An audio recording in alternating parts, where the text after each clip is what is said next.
ಬಸವಾ ಬಸವಾ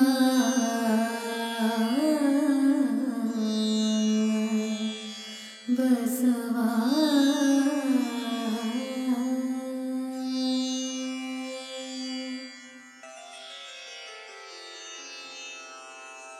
ಹರ ಬಸವಾಯ ನಮಃ ಪ್ರಭು ಬಸವಾಯ ನಮಃ ಗುರು ಬಸವಾಯ ನಮಃ ಲಿಂಗ ಬಸವಾಯ ನಮಃ ಜಂಗಮ ಬಸವಾಯ ನಮಃ ಭಸ್ಮ ಬಸವಾಯ ನಮಃ ರುದ್ರಾಕ್ಷಿ ಬಸವಾಯ ನಮಃ ಮಂತ್ರ ಬಸವಾಯ ನಮಃ ಪಾದೋದಕ ಬಸವಾಯ ನಮಃ ಪ್ರಸಾದ ಬಸವಾಯ ನಮಃ ಚಿನ್ನಿಧಿ ಬಸವಾಯ ನಮಃ ಚಿನ್ನಾದ ಬಸವಾಯ ನಮಃ ಚಿದ್ಬಿಂದು ಬಸವಾಯ ನಮಃ ಚಿತ್ಕಲ ಬಸವಾಯ ನಮಃ ಚಿದಂಗ ಬಸವಾಯ ನಮಃ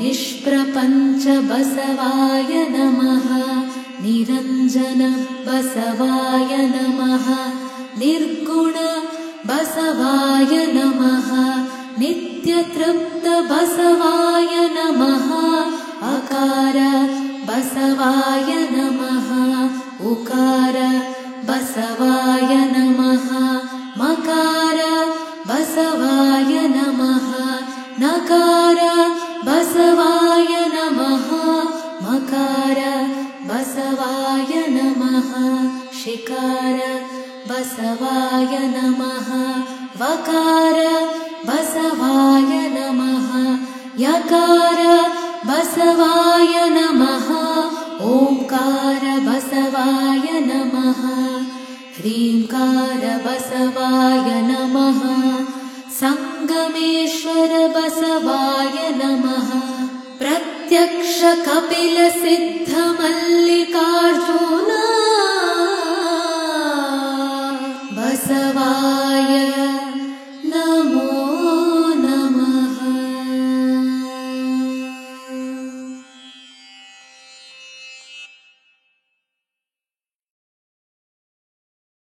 ಸರ್ವರಿಗೆ ಶರಣಾರ್ಥಿ. ಬಹುಶಃ ಒಂದು ವರ್ಷದಿಂದ ನಾವು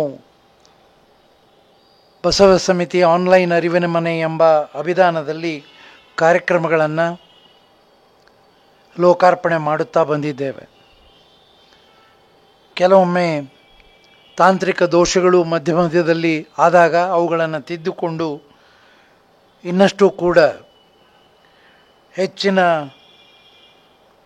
ಪರಿಶುದ್ಧ ಕಾರ್ಯಕ್ರಮಗಳನ್ನು ನೀಡಬೇಕು ಅಂತಕ್ಕಂಥ ಹಿನ್ನೆಲೆಯಲ್ಲಿ ಇಂದು ಬೆಂಗಳೂರಿನ ಬಸವ ಸಮಿತಿಯಿಂದ ಆನ್ಲೈನ್ ಅರಿವಿನ ಮನೆಯಲ್ಲಿ ವಚನಾನುಭವ ಮಾಲಿಕೆ 2 ವಚನ ವ್ಯಾಖ್ಯಾನವನ್ನು ಪೂಜ್ಯ ಶ್ರೀ ಶಿವರುದ್ರ ಮಹಾಸ್ವಾಮೀಜಿಗಳು ಅವರು ಮಾಡುವವರಿದ್ದರು.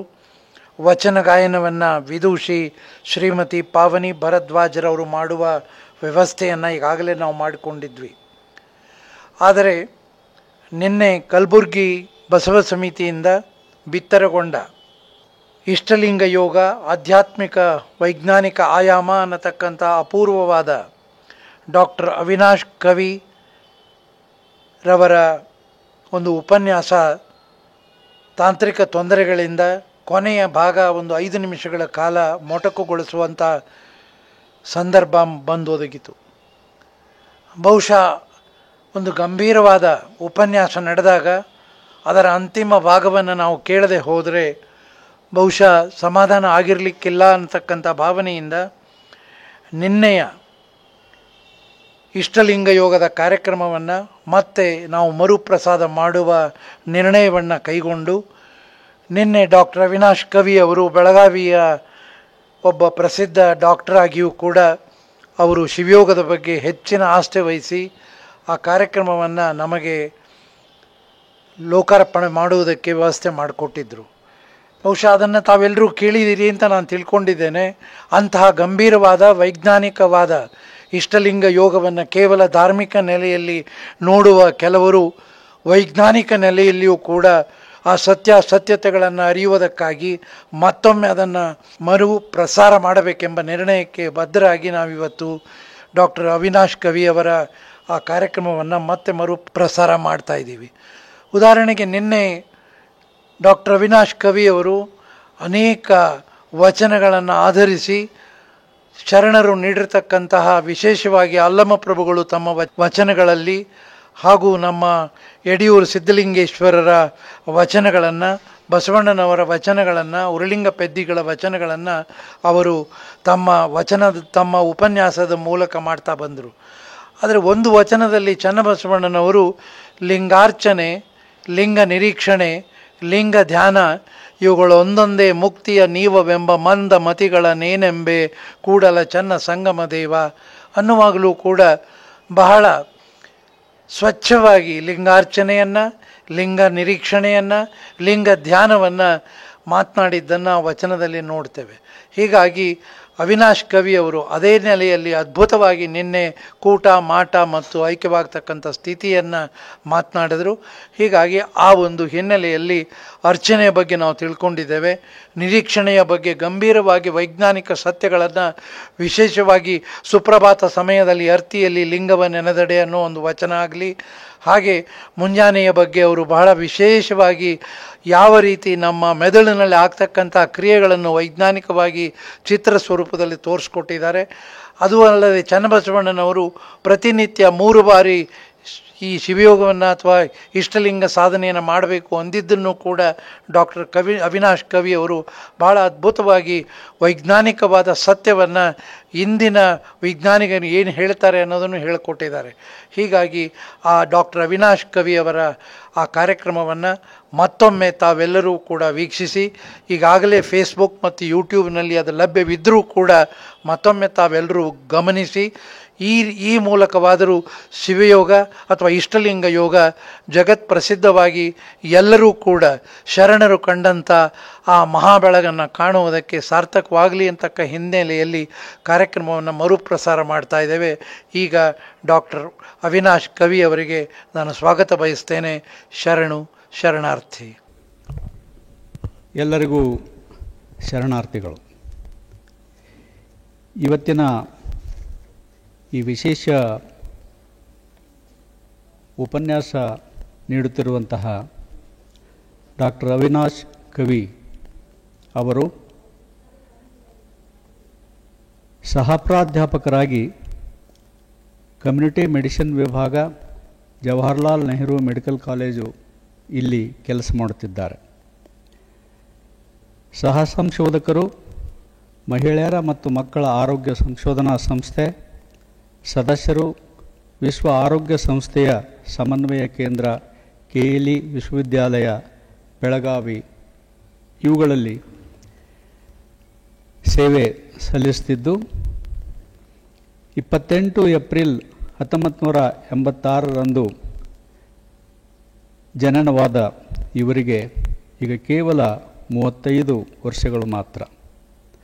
ಇಷ್ಟೊಂದು ಚಿಕ್ಕ ವಯಸ್ಸಿನಲ್ಲಿ ಅವರು ವೈದ್ಯಕೀಯ ಶಿಕ್ಷಣ ಅರಿವಿನ ಜೊತೆಗೆ ವಚನ ಸಾಹಿತ್ಯ ಮತ್ತು ಶರಣರ ಅನುಭವದ ಬಗೆಗೆ ವಿಶೇಷವಾದಂತಹ ಜ್ಞಾನ ಉಳ್ಳವರಾಗಿದ್ದಾರೆ. ಶರಣ ಜಗದೀಶ್ ಕವಿ ಹಾಗೂ ಶರಣೆ ರೇಖಾ ಕವಿ ಇವರ ಮಗನಾದ ಅವಿನಾಶ್ ಕವಿಯವರು ಮೂಲತಃ ಭದ್ರಾವತಿಯವರು. ಅವರ ಶ್ರೀಮತಿ ನೇತ್ರಾವತಿಯವರು. ಇವರ ಪ್ರಾಥಮಿಕ ವಿದ್ಯಾಭ್ಯಾಸ ಭದ್ರಾವತಿ, ಶಿವಮೊಗ್ಗಗಳಲ್ಲಿ ನಡೆದು MBBS ಮತ್ತು MD ವಿದ್ಯಾಭ್ಯಾಸವನ್ನು ಜವಾಹರ್ಲಾಲ್ ನೆಹರು ಮೆಡಿಕಲ್ ಕಾಲೇಜ್ ಬೆಳಗಾವಿ ಇಲ್ಲಿ ಪೂರೈಸಿದ್ದಾರೆ. ನಂತರ DNB ಅಭ್ಯಾಸವನ್ನು ನವದೆಹಲಿಯಲ್ಲಿ FDIAB ಅಪೆಲ್ಲೋ ಆಸ್ಪತ್ರೆ ಬೆಂಗಳೂರಿನಲ್ಲಿ ಮುಗಿಸಿದ್ದಾರೆ. ಅವರ ವಿಶೇಷ ಆಸಕ್ತಿ ಅಂತಂದರೆ ನಾನು ಈಗಾಗಲೇ ಹೇಳಿದಂತೆ ಈ ವೈದ್ಯಕೀಯ ಶಾಸ್ತ್ರದ ಅಧ್ಯಯನದ ಜೊತೆಗೆ ಬಸವಾದಿ ಶರಣೆಯರ ವಚನ ಸಾಹಿತ್ಯ, ವಿಶೇಷವಾಗಿ ಇಷ್ಟಲಿಂಗ ತತ್ವ ಮತ್ತು ಬಸವ ತತ್ವ ನಿಜಾಚರಣೆ ಇವುಗಳ ಬಗೆಗೆ ವಿಶೇಷವಾದಂತಹ ಅಧ್ಯಯನ ಮಾಡಿದ್ದಾರೆ. ತಮ್ಮ ವೈದ್ಯಕೀಯ ಶಾಸ್ತ್ರದಲ್ಲಿ ಸಂಶೋಧನೆಯನ್ನು ಮುಂದುವರಿಸಿದಂತಹ ಡಾಕ್ಟರ್ ಅವಿನಾಶ್ ಅವರು ಮಹಿಳೆಯರ ಮತ್ತು ಮಕ್ಕಳ ಆರೋಗ್ಯ, ಮಧುಮೇಹ, ಹೃದಯ ಸಂಬಂಧಿ ಕಾಯಿಲೆಗಳು, ಮಾನಸಿಕ ಆರೋಗ್ಯ, ಹದಿಹರೆಯದವರ ಆರೋಗ್ಯ ತಡೆಗಟ್ಟುವ ರೋಗ ತಡೆಗಟ್ಟುವ ವಿಧಾನ ಇವುಗಳನ್ನು ಕುರಿತು ವಿಶೇಷವಾಗಿ ಸಂಶೋಧನೆ ನಡೆಸಿದ್ದಾರೆ. 15 ರಾಷ್ಟ್ರೀಯ ಹಾಗೂ ಅಂತಾರಾಷ್ಟ್ರೀಯ ಸಮ್ಮೇಳನಗಳಲ್ಲಿ ಭಾಗವಹಿಸಿ ಸಂಶೋಧನಾ ಪ್ರಬಂಧಗಳನ್ನು ಮಂಡಿಸಿದ್ದಾರೆ. ಅಂತಾರಾಷ್ಟ್ರೀಯ ಮತ್ತು ರಾಷ್ಟ್ರೀಯ ಪತ್ರಿಕೆಗಳಲ್ಲಿ 35 ಸಂಶೋಧನಾ ಪ್ರಬಂಧಗಳನ್ನು ಪ್ರಕಟಿಸಿದ್ದಾರೆ. ಬಸವನ ಅರಿವು, ಜವಾಹರ್ಲಾಲ್ ನೆಹರು ಮೆಡಿಕಲ್ ಕಾಲೇಜು ಬೆಳಗಾವಿ, ಕಡಗೀಲು, ಅರಿವಿನ ಕುರುಹು ಅಂತನ್ನುವಂತಹ 4 ಕೃತಿಗಳು ಪ್ರಕಟವಾಗಿವೆ. ಚಿಕ್ಕ ವಯಸ್ಸಿನಲ್ಲಿ ಸಾಧಿಸಿದಂತಹ ಇವರ ಯಶಸ್ಸನ್ನು ಗಮನಿಸಿ ಇವರಿಗೆ ಅನೇಕ ಮಹತ್ವದ ಪ್ರಶಸ್ತಿ ಪುರಸ್ಕಾರಗಳು ಲಭ್ಯವಾಗಿವೆ. ಡಾಕ್ಟರ್ ರೆಮಾ ಮೋಹನ್ ಸಂಶೋಧನಾ ಪ್ರಶಸ್ತಿ, Madras diabetic research foundation Chennai, ಶರಣ ಶ್ರೀ ಯುವ ಪ್ರಶಸ್ತಿ ಬಸವ ಕೇಂದ್ರ ಶಿವಮೊಗ್ಗ, ಬಸವ ಕಾರುಣ್ಯ ಗುರುಕಾರುಣ್ಯ ಪ್ರಶಸ್ತಿ ಚಿತ್ರಗಿ ಶ್ರೀ ವಿಜಯ ಮಹಾಂತೇಶ್ವರ ಸಂಸ್ಥಾನ ಮಠ ಇಲ್ಕಲ್, DNB ಸ್ನಾತಕೋತ್ತರ ಪದವಿಯಲ್ಲಿ ಅತ್ಯುನ್ನತ ಶ್ರೇಣಿಗಾಗಿ ಪ್ರೆಸಿಡೆಂಟ್ NBE ಚಿನ್ನದ ಪದಕ, ನ್ಯಾಷನಲ್ ಬೋರ್ಡ್ ಆಫ್ ಎಕ್ಸಾಮಿನೇಷನ್ಸ್ ನವದೆಹಲಿ. ಇಂತಹ ಸಾಧನೆಯನ್ನು ಮಾಡಿದಂತಹ ಡಾಕ್ಟರ್ ಅವಿನಾಶ್ ಅವರು ವಿಶೇಷವಾಗಿ ಇಷ್ಟಲಿಂಗ ಪೂಜೆಯ ಮಹತ್ವ ಮತ್ತು ಕ್ರಮವನ್ನು ಕುರಿತು, ಅದರ ಪರಿಣಾಮವನ್ನು ಕುರಿತು ಅವರ ಉಪನ್ಯಾಸವನ್ನು ಈಗ ಪ್ರಾರಂಭಿಸಲಿದ್ದಾರೆ. ಶ್ರೀ ಗುರು ಬಸವಲಿಂಗಾಯ ನಮಃ.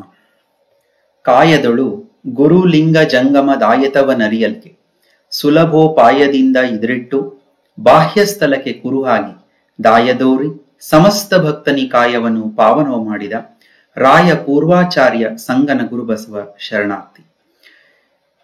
ನಿಜದ ಅರಿವು, ಆಚಾರ, ಅನುಭವಗಳನ್ನ ಜಗತ್ತಿಗೆ ನೀಡಿದಂತ ವಿಶ್ವಗುರು ಬಸವ ತಂದೆಯವರನ್ನ, ಅವರ ನಡೆಯಲ್ಲಿ ನಡೆದಂತ ಎಲ್ಲ ಶರಣ ದಾರ್ಶನಿಕ ಚೇತನಗಳ ಪ್ರೇರಣೆಯ ಜೊತೆಯಲ್ಲಿ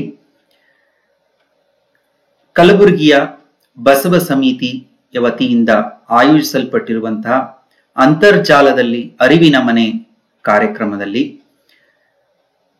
ಈ ಕಾರ್ಯಕ್ರಮದ ರೂವಾರಿಗಳು ಬಸವಾಯತರು, ಕೇಂದ್ರ ಬಸವ ಸಮಿತಿಯ ಅಧ್ಯಕ್ಷರೂ ಆದಂತಹ ಶರಣರಾದ ಅರವಿಂದ ಜತ್ತಿ ಅಣ್ಣನವರಲ್ಲಿ, ಅದೇ ರೀತಿಯಾಗಿ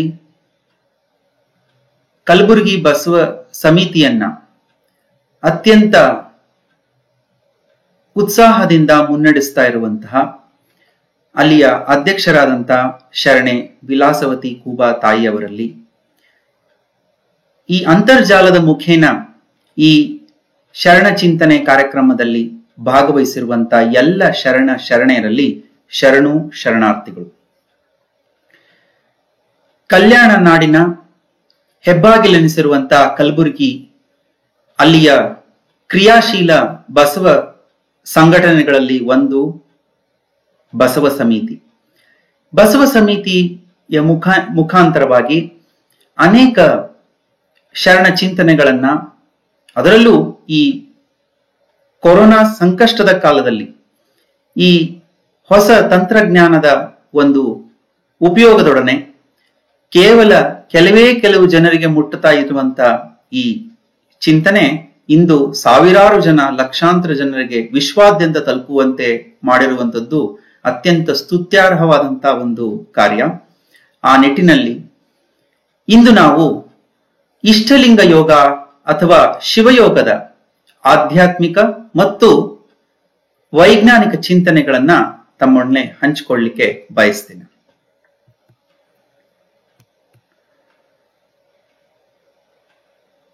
ಲಿಂಗಾಯತ ಧರ್ಮದ ಅಥವಾ ಬಸವ ಧರ್ಮದ ತತ್ವಪುರುಷನನ್ನ ನಾವು ವ್ಯಾಖ್ಯಾನ ಮಾಡುವುದಾದ್ರೆ ಅಷ್ಟಾವರಣವೇ ಅಂಗವಾಗಿ, ಪಂಚ ಆಚಾರವೇ ಪ್ರಾಣವಾಗಿ, ಷಟ್ಸ್ಥಲವೇ ಆತ್ಮವಾಗಿರುವ ತತ್ವಪುರುಷನೇ ಲಿಂಗವಂತ ಅಥವಾ ಬಸವಧರ್ಮಿ ಅನ್ನೋದನ್ನ ನಾವು ಇಲ್ಲಿ ಗಮನಿಸಬೇಕು. ಯಾಕೆಂದ್ರೆ ಇವತ್ತು ಯಾವುದೇ ಒಂದು ಧರ್ಮ ತನ್ನ ಅಸ್ತಿತ್ವವನ್ನ ಉಳಿಸ್ಕೊಳ್ಬೇಕಾದ್ರೆ ಅದರದೇ ಆದಂತ ಕೆಲವು ಮೂಲ ಸಿದ್ಧಾಂತಗಳು ಇಲ್ಲಿ ಅವಶ್ಯಕವಾಗಿ ಬೇಕಾಗ್ತಾ ಇದೆ. ಆ ಮೂಲ ಸಿದ್ಧಾಂತದಲ್ಲಿ ವಿಶ್ವಗುರು ಬಸವಣ್ಣನವರು ಮತ್ತು ಎಲ್ಲ ಶರಣರೊಡಗೂಡಿ ಜಗತ್ತು ಈವರೆಗೂ ಕಂಡು ಕೇಳರಿಯದಂತ ಅಪೂರ್ವ ಸಾಮಾಜಿಕ, ಧಾರ್ಮಿಕ, ಆಧ್ಯಾತ್ಮಿಕ, ನೈತಿಕ, ಮೌಲಿಕ, ಶೈಕ್ಷಣಿಕ, ಸಾಹಿತ್ಯಿಕ ಕ್ರಾಂತಿಗೆ ಮುನ್ನುಡಿಯನ್ನು ಬರೆದು ಅದನ್ನ ಪ್ರಾಯೋಗಿಕವಾಗಿ ಆಚರಣೆಯನ್ನ ಮಾಡಿ ಕೊನೆಗೆ ಆ ಒಂದು ಹೊಸ ಧರ್ಮದ, ಹೊಸ ಬದುಕುವ ವಿಧಾನವಾದಂತ ಲಿಂಗಾಯತ ಧರ್ಮದ ಉಗಮಕ್ಕೆ 12ನೇ ಶತಮಾನ ಕನ್ನಡ ನಾಡು ಸಾಕ್ಷಿಯಾಯಿತು. ಈ ಧರ್ಮದ ಮೂಲ ತತ್ವಗಳಾದಂತ ಅಷ್ಟಾವರಣಗಳು, ಪಂಚ ಆಚಾರಗಳು, ಷಟ್ಸ್ಥಲಗಳು ಈ ಧರ್ಮದ ಮೂಲ ಸ್ತಂಭಗಳಿದ್ದ ಹಾಗೆ. ಅದರಲ್ಲಿ ಮುಖ್ಯವಾಗಿ ಇವತ್ತು ಅಷ್ಟಾವರಣದ 2ನೇ ಪ್ರಮುಖ ಅಂಗವಾದಂತ ಲಿಂಗದ ಕುರಿತಾಗಿ, ಅರ್ಥಾತ್ ಇಷ್ಟಲಿಂಗದ ಕುರಿತಾಗಿ ನಾವು ಕೆಲವು ಚಿಂತನೆಗಳನ್ನ ಹಂಚಿಕೊಳ್ಳುವಂತ ಒಂದು ಪ್ರಯತ್ನವನ್ನ ಈಗ ಮಾಡೋಣ. ಇಂದಿನ ಚಿಂತನೆಯ ವಿಷಯ ಶಿವಯೋಗದ ಆಧ್ಯಾತ್ಮಿಕ ಮತ್ತು ವೈಜ್ಞಾನಿಕ ಒಳನೋಟ. Ishtalinga was an epicentre of Sharanas revolution, ಅಂದ್ರೆ ಶರಣರ ಕ್ರಾಂತಿಯ, ಬಸವ ಕ್ರಾಂತಿಯ ಒಂದು ಮೂಲ ಸೆಲೆ, ಅದುವೇ ಇಷ್ಟಲಿಂಗ. ಇಷ್ಟಲಿಂಗದ ಮುಖಾಂತರವಾಗಿಯೇ ಗುರು ಬಸವಣ್ಣನವರು ಈ ಹೊಸ ಧರ್ಮದ ಅಸ್ತಿತ್ವಕ್ಕೆ ಒಂದು ಭದ್ರ ಅಡಿಪಾಯವನ್ನ ಹಾಕಿ ಅದು 900 ವರ್ಷಗಳ ಪರ್ಯಂತರವೂ ಅದು ಯಶಸ್ವಿಯಾಗಿ ಮುನ್ನಡೀತಾ ಇರೋದನ್ನ ನೀವು ಕಾಣ್ತಾ ಇದ್ದೇವೆ. ಹಾಗಾದ್ರೆ ಇಷ್ಟಲಿಂಗ ಅಂತಂದ್ರೆ ಏನು ಅನ್ನೋದನ್ನ ನಾವಿಲ್ಲಿ ಗಮನಿಸ್ತಾ ಹೋದಾಗ, ಇಷ್ಟಲಿಂಗಕ್ಕೆ ಅನೇಕ ಆಯಾಮಗಳು, ಅನೇಕ ತತ್ವ ಸಿದ್ಧಾಂತಗಳೊಂದು ಸಮುಚ್ಚಯವಾಗಿದೆ ಇಷ್ಟಲಿಂಗ. ಆದ್ರೆ ಇಷ್ಟಲಿಂಗ ಮುಖ್ಯವಾಗಿ ನಾವು ಕೆಲವೊಂದಿಷ್ಟು ಇದು ಒಂದು ಕುರುಹು ಎಂಬುದಾಗಿ ನೋಡ್ತಾ ಹೋದಾಗ, ಇದು ಎಂತಹ ಕುರುಹು? It is a symbol of Lord Almighty, ಅಂದ್ರೆ ಪರಮ ಚೈತನ್ಯ ಸ್ವರೂಪಿಯಾದಂತ ಪರಾತ್ಪರ ವಸ್ತುವಿನ ಕುರುಹೇ ಈ ಇಷ್ಟಲಿಂಗ. ಮಾತ್ರವಲ್ಲ, it is a symbol of inner consciousness, ಅಂದ್ರೆ ನಮ್ಮಲ್ಲಿ ಸುಪ್ತವಾಗಿ ಅಂತರ್ಗತವಾಗಿರುವಂತಹ ಒಂದು ಸಾಕ್ಷಿ ಪ್ರಜ್ಞೆಯ, ಒಂದು ಅರಿವಿನ ಕುರುಹು, ಅದುವೇ ಇಷ್ಟಲಿಂಗ. ಜೊತೆಗೆ ಸಾಮಾಜಿಕ ಸಮಾನತೆಯನ್ನ ತಂದಂತಹ, ಸಮಾಜದ ಪ್ರತಿಯೊಬ್ಬ ವ್ಯಕ್ತಿಯು, ಸಮಾಜದ ಕಟ್ಟಕಡೆಯ ವ್ಯಕ್ತಿಯು ಒಂದೇ ಎಂದು ಸಾರಿದಂತಹ, ಸಮಾಜದ ಅರ್ಧ ಭಾಗವಾಗಿರುವಂತಹ ಹೆಣ್ಣು ಮಕ್ಕಳಿಗೂ ಧಾರ್ಮಿಕ, ನೈತಿಕ, ಆಧ್ಯಾತ್ಮಿಕ ಸಂಸ್ಕಾರವನ್ನು ನೀಡಿದಂತಹ ಕುರುಹು ಇಷ್ಟಲಿಂಗ. ಅದು ಸಮಾನತೆ ಕುರುಹು ಕೂಡ. ಅದೇ ರೀತಿಯಾಗಿ ಇಷ್ಟಲಿಂಗದ ಮುಖಾಂತರವಾಗಿ ಮಾಡುವ ಸಾಧನೆ ಸಿದ್ಧಿಗಳು ನಮ್ಮ ಕೇವಲ ಬಾಹ್ಯ ಆಚರಣೆಗಳ ಒಂದು ಶುದ್ಧಿಯನ್ನ ಮಾತ್ರ ಮಾಡದಲೆ ನಮ್ಮ ಅಂತರಂಗದ ಶುದ್ಧಿಯನ್ನು ಕೂಡ ಸಾಧಿಸುವ ನಿಟ್ಟಿನಲ್ಲಿ ಅದು ಸಿಂಬಲ್ ಆಫ್ ಸೆಲ್ಫ್ ಪ್ಯೂರಿಫಿಕೇಶನ್ ಅಥವಾ ಅಂತರಂಗ ಬಹಿರಂಗ ಶುದ್ಧಿ ಸಾಧಿಸುವ ಕುರುಹು ಎಂಬುದನ್ನ ನಾವಿಲ್ಲಿ ನೋಡಬಹುದು. ಇನ್ನು ಕೊನೆಯದಾಗಿ it is a symbol of social empowerment, ಅಂದ್ರೆ ಸಾಮಾಜಿಕ ಸಬಲೀಕರಣದ ಕುರುಹು ಕೂಡ ಆಗಿದೆ.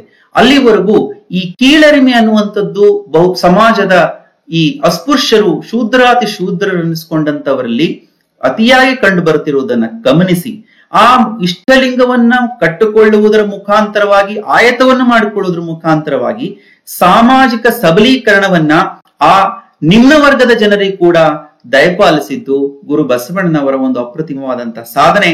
ಹಾಗಾಗಿ ಈ ಇಷ್ಟಲಿಂಗಕ್ಕೆ ಇಷ್ಟೊಂದು ವಿನೂತನವಾಗಿರುವಂತಹ ಒಂದು ಚಿಂತನೆಯನ್ನ ನೀವು ಇವತ್ತು ನೋಡಬಹುದಾಗಿದೆ.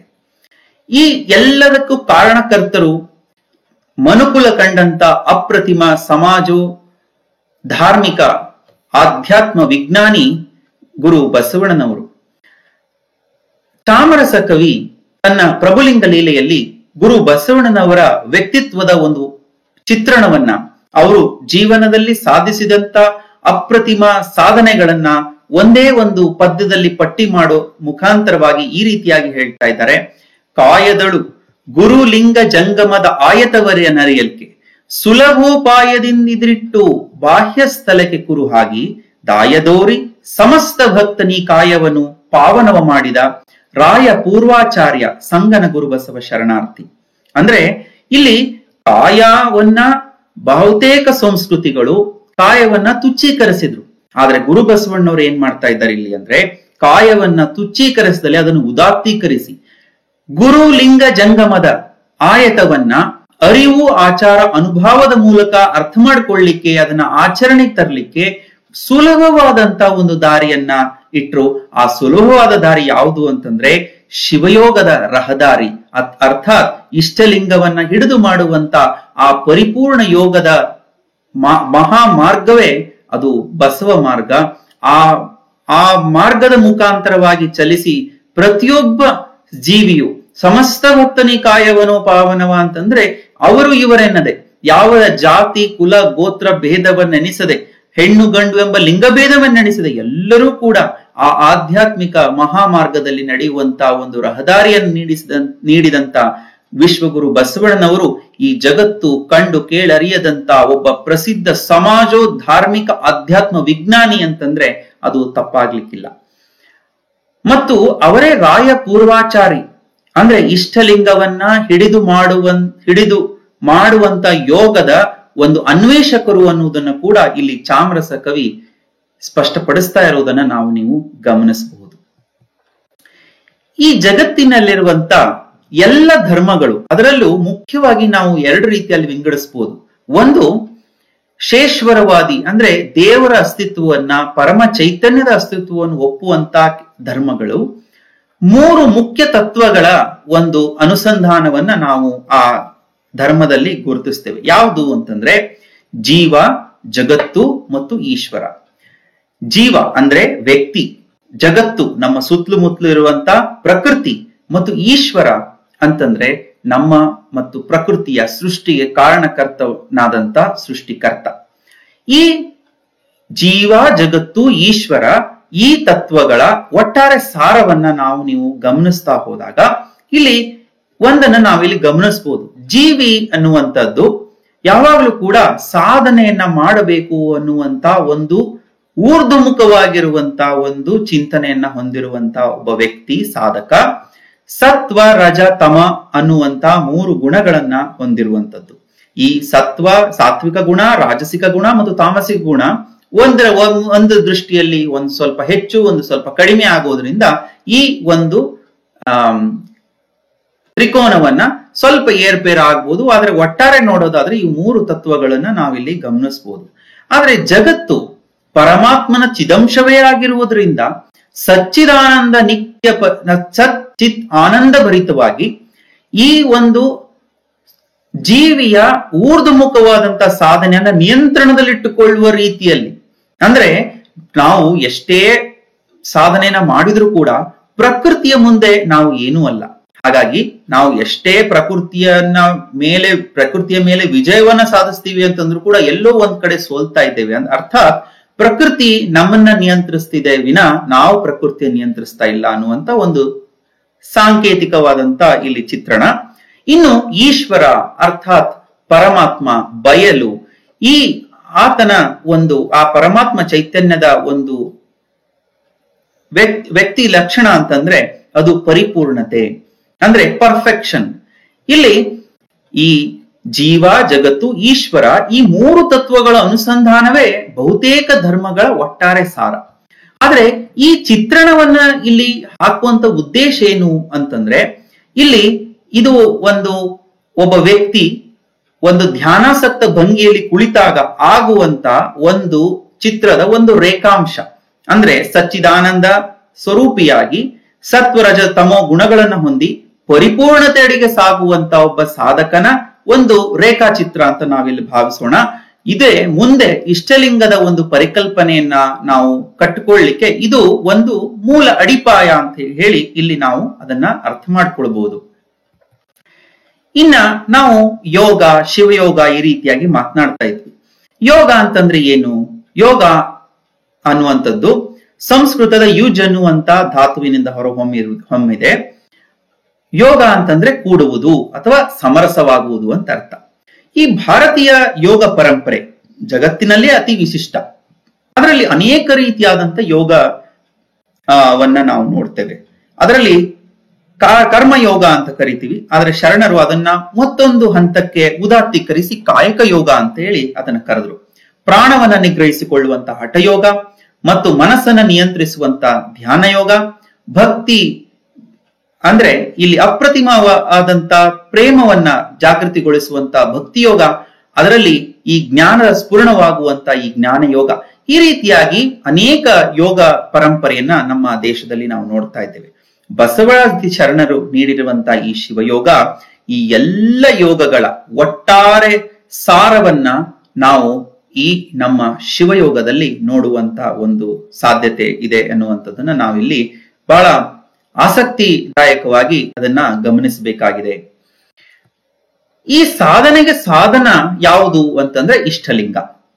ನೀವು ಎಲ್ಲರೂ ಆಯತ್ತ ಮಾಡಿಕೊಂಡು ದಿನನಿತ್ಯ ಪೂಜೆ ಪರಿಕರಗಳಿಂದ ಅರ್ಚಿಸಿ ಧ್ಯಾನಿಸಿ ಮಾಡುವಂತ ಈ ಯೋಗದ ಕುರುಹು ಈ ಇಷ್ಟಲಿಂಗ. ಇದಕ್ಕೆ ಕೇವಲ ಒಂದು ಆಯಾಮ ಮಾತ್ರ ಇದೆಯಾ ಅಥವಾ ಅನೇಕ ಆಯಾಮಗಳಿದ್ದಾವ ಹೇಗೆ ಅನ್ನೋದನ್ನ ನಾವು ನೋಡ್ತಾ ಹೋದಾಗ ಈ ಇಷ್ಟಲಿಂಗಕ್ಕೆ ಅನೇಕ ಆಯಾಮಗಳಿದಾವೆ. ಸಾಮಾಜಿಕವಾಗಿ ಸಾಮಾಜಿಕ ಸಮಾನತೆಯನ್ನ ನೀಡುವ ಮೂಲಕ ಅದು ಸಾಮಾಜಿಕ ಸಮಾನತೆಯ ಕುರುಹಾಗಿ ವೈಜ್ಞಾನಿಕ ಅಂಶಗಳನ್ನೊಳಗೊಂಡಿರುವಂತ ವೈಜ್ಞಾನಿಕ ಆಯಾಮ ಕೂಡ ಇಷ್ಟಲಿಂಗಕ್ಕೆ ಇದೆ. ಅದರದೇ ಆದಂತ ಒಂದು ಮೂಲ ತತ್ವ ಸಿದ್ಧಾಂತ ಇಲ್ಲಿ ಪಿಂಡಾಂಡ ಮತ್ತು ಬ್ರಹ್ಮಾಂಡದ ಒಂದು ಏಕೀಭವಿಸಿದ ಒಂದು ಪರಮ ಚೈತನ್ಯದ ಕುರುಹಾಗಿ ಮತ್ತು ಅಪ್ರತಿಮವಾದಂತ ಒಂದು ಆಧ್ಯಾತ್ಮಿಕ ಚಿಂತನೆಯನ್ನ ವ್ಯಕ್ತಿ ಮತ್ತು ಪರಮಾತ್ಮನ ನಡುವಿನ ಅವಿನಾಭಾವ ಸಂಬಂಧವನ್ನು ವಿವರಿಸುವಂತ ಒಂದು ಆಧ್ಯಾತ್ಮಿಕ ಆಯಾಮ ಕೂಡ ಇದರಲ್ಲಿ ಇದೆ. ಮುಖ್ಯವಾಗಿ ಇದು ಒಂದು ಸ್ವತಂತ್ರವಾಗಿ ರೂಪಿತವಾದಂತಹ ಬದುಕು ವಿಧಾನವಾದಂತಹ ಲಿಂಗಾಯತ ಧರ್ಮದ ಲಾಂಛನವಾಗಿ ಕೂಡ ಬಳಸಲ್ಪಡುವುದರಿಂದ ಅದರದೇ ಆದಂತಹ ಒಂದು ಧಾರ್ಮಿಕವಾದಂತ ಆಯಾಮ. ಅದರ ಜೊತೆಗೆ ಆರೋಗ್ಯದ ಕುರಿತಾಗಿ ಇವತ್ತು ನಾವು ಬಹಳಷ್ಟು ಆರೋಗ್ಯದ ಕುರಿತಾಗಿ ಚಿಂತನೆಯನ್ನು ಮಾಡ್ತಾ ಇರ್ತೇವೆ. ಅದರಲ್ಲೂ ಮುಖ್ಯವಾಗಿ ದೈಹಿಕ ಆರೋಗ್ಯ ಮತ್ತು ಮಾನಸಿಕ ಆರೋಗ್ಯದ ಮೇಲೂ ಕೂಡ ಅದು ಪರಿಣಾಮ ಬೀರುವಂತಹ ಒಂದು ಕುರುಹು ಕೂಡ ಆಗಿದೆ. ಹೀಗಾಗಿ ಈ ಸಾಧನೆಗೆ ಸಾಧವಾದ ಇಷ್ಟಲಿಂಗಕ್ಕೆ ಅನೇಕ ಆಯಾಮಗಳಿರುವುದನ್ನ ನೀವು ಗಮನಿಸಬೇಕು. ಈ ಶಿವಯೋಗದ ಅಥವಾ ಬಸವಯೋಗದ ಪ್ರಮುಖವಾದಂತ ಎರಡು ತತ್ವಗಳು ಯಾವುದು ಅಂತಂದ್ರೆ ಒಂದು ಸಹಜತೆ, ಮತ್ತೊಂದು ವೈಜ್ಞಾನಿಕತೆ. ಸಹಜತೆ ಅಂತಂದ್ರೆ ಏನು?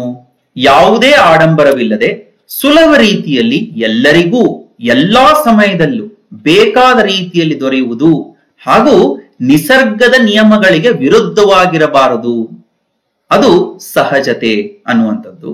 ಇನ್ನು ವಿಜ್ಞಾನ ಅಂತಂದ್ರೆ ಏನು? ಬಹಳ ಜನ ವಿಜ್ಞಾನವನ್ನ ತಪ್ಪಾಗಿ ಅರ್ಥ ಮಾಡ್ಕೊಳ್ತಾರೆ. ವಿಜ್ಞಾನ ಅಂತಂದ್ರೆ ಏನೋ ಒಂದು ಅದು ವೈಚಾರಿಕತೆ ಮತ್ತು ಅದು ದೇವರು ಧರ್ಮ ಅಧ್ಯಾತ್ಮದ ಹೊರತಾಗಿದೆ ಅಂತ ಬಹಳ ಜನ ಭಾವಿಸುವುದು ಉಂಟು. ಆದ್ರೆ ವಿಜ್ಞಾನ ಅಂತಂದ್ರೆ ಅದಲ್ಲ. ಯಾವುದೇ ಒಂದು ವಸ್ತು ಅಥವಾ ಶಾಸ್ತ್ರದ ಶಿಸ್ತುಬದ್ಧವಾದ ಅಧ್ಯಯನಕ್ಕೆ ವಿಜ್ಞಾನ ಅಂತ ನಾವು ಕರೀತಾ ಇದ್ದೇವೆ. ಹಾಗಾಗಿ ಒಂದು ವ್ಯವಸ್ಥಿತವಾಗಿರುವಂತ ಒಂದು ಅಧ್ಯಯನದ ಒಂದು ಅದು ವಿಜ್ಞಾನ ಅಂತ ಹೇಳಿ ಇಲ್ಲಿ ಕರೆಸ್ಕೊಳ್ತಾ ಇದೆ. 12ನೇ ಶತಮಾನದಲ್ಲಿ ಅನೇಕ ಶರಣಚೇತನಗಳು ಉದಿಸಿ ಬಂದರು.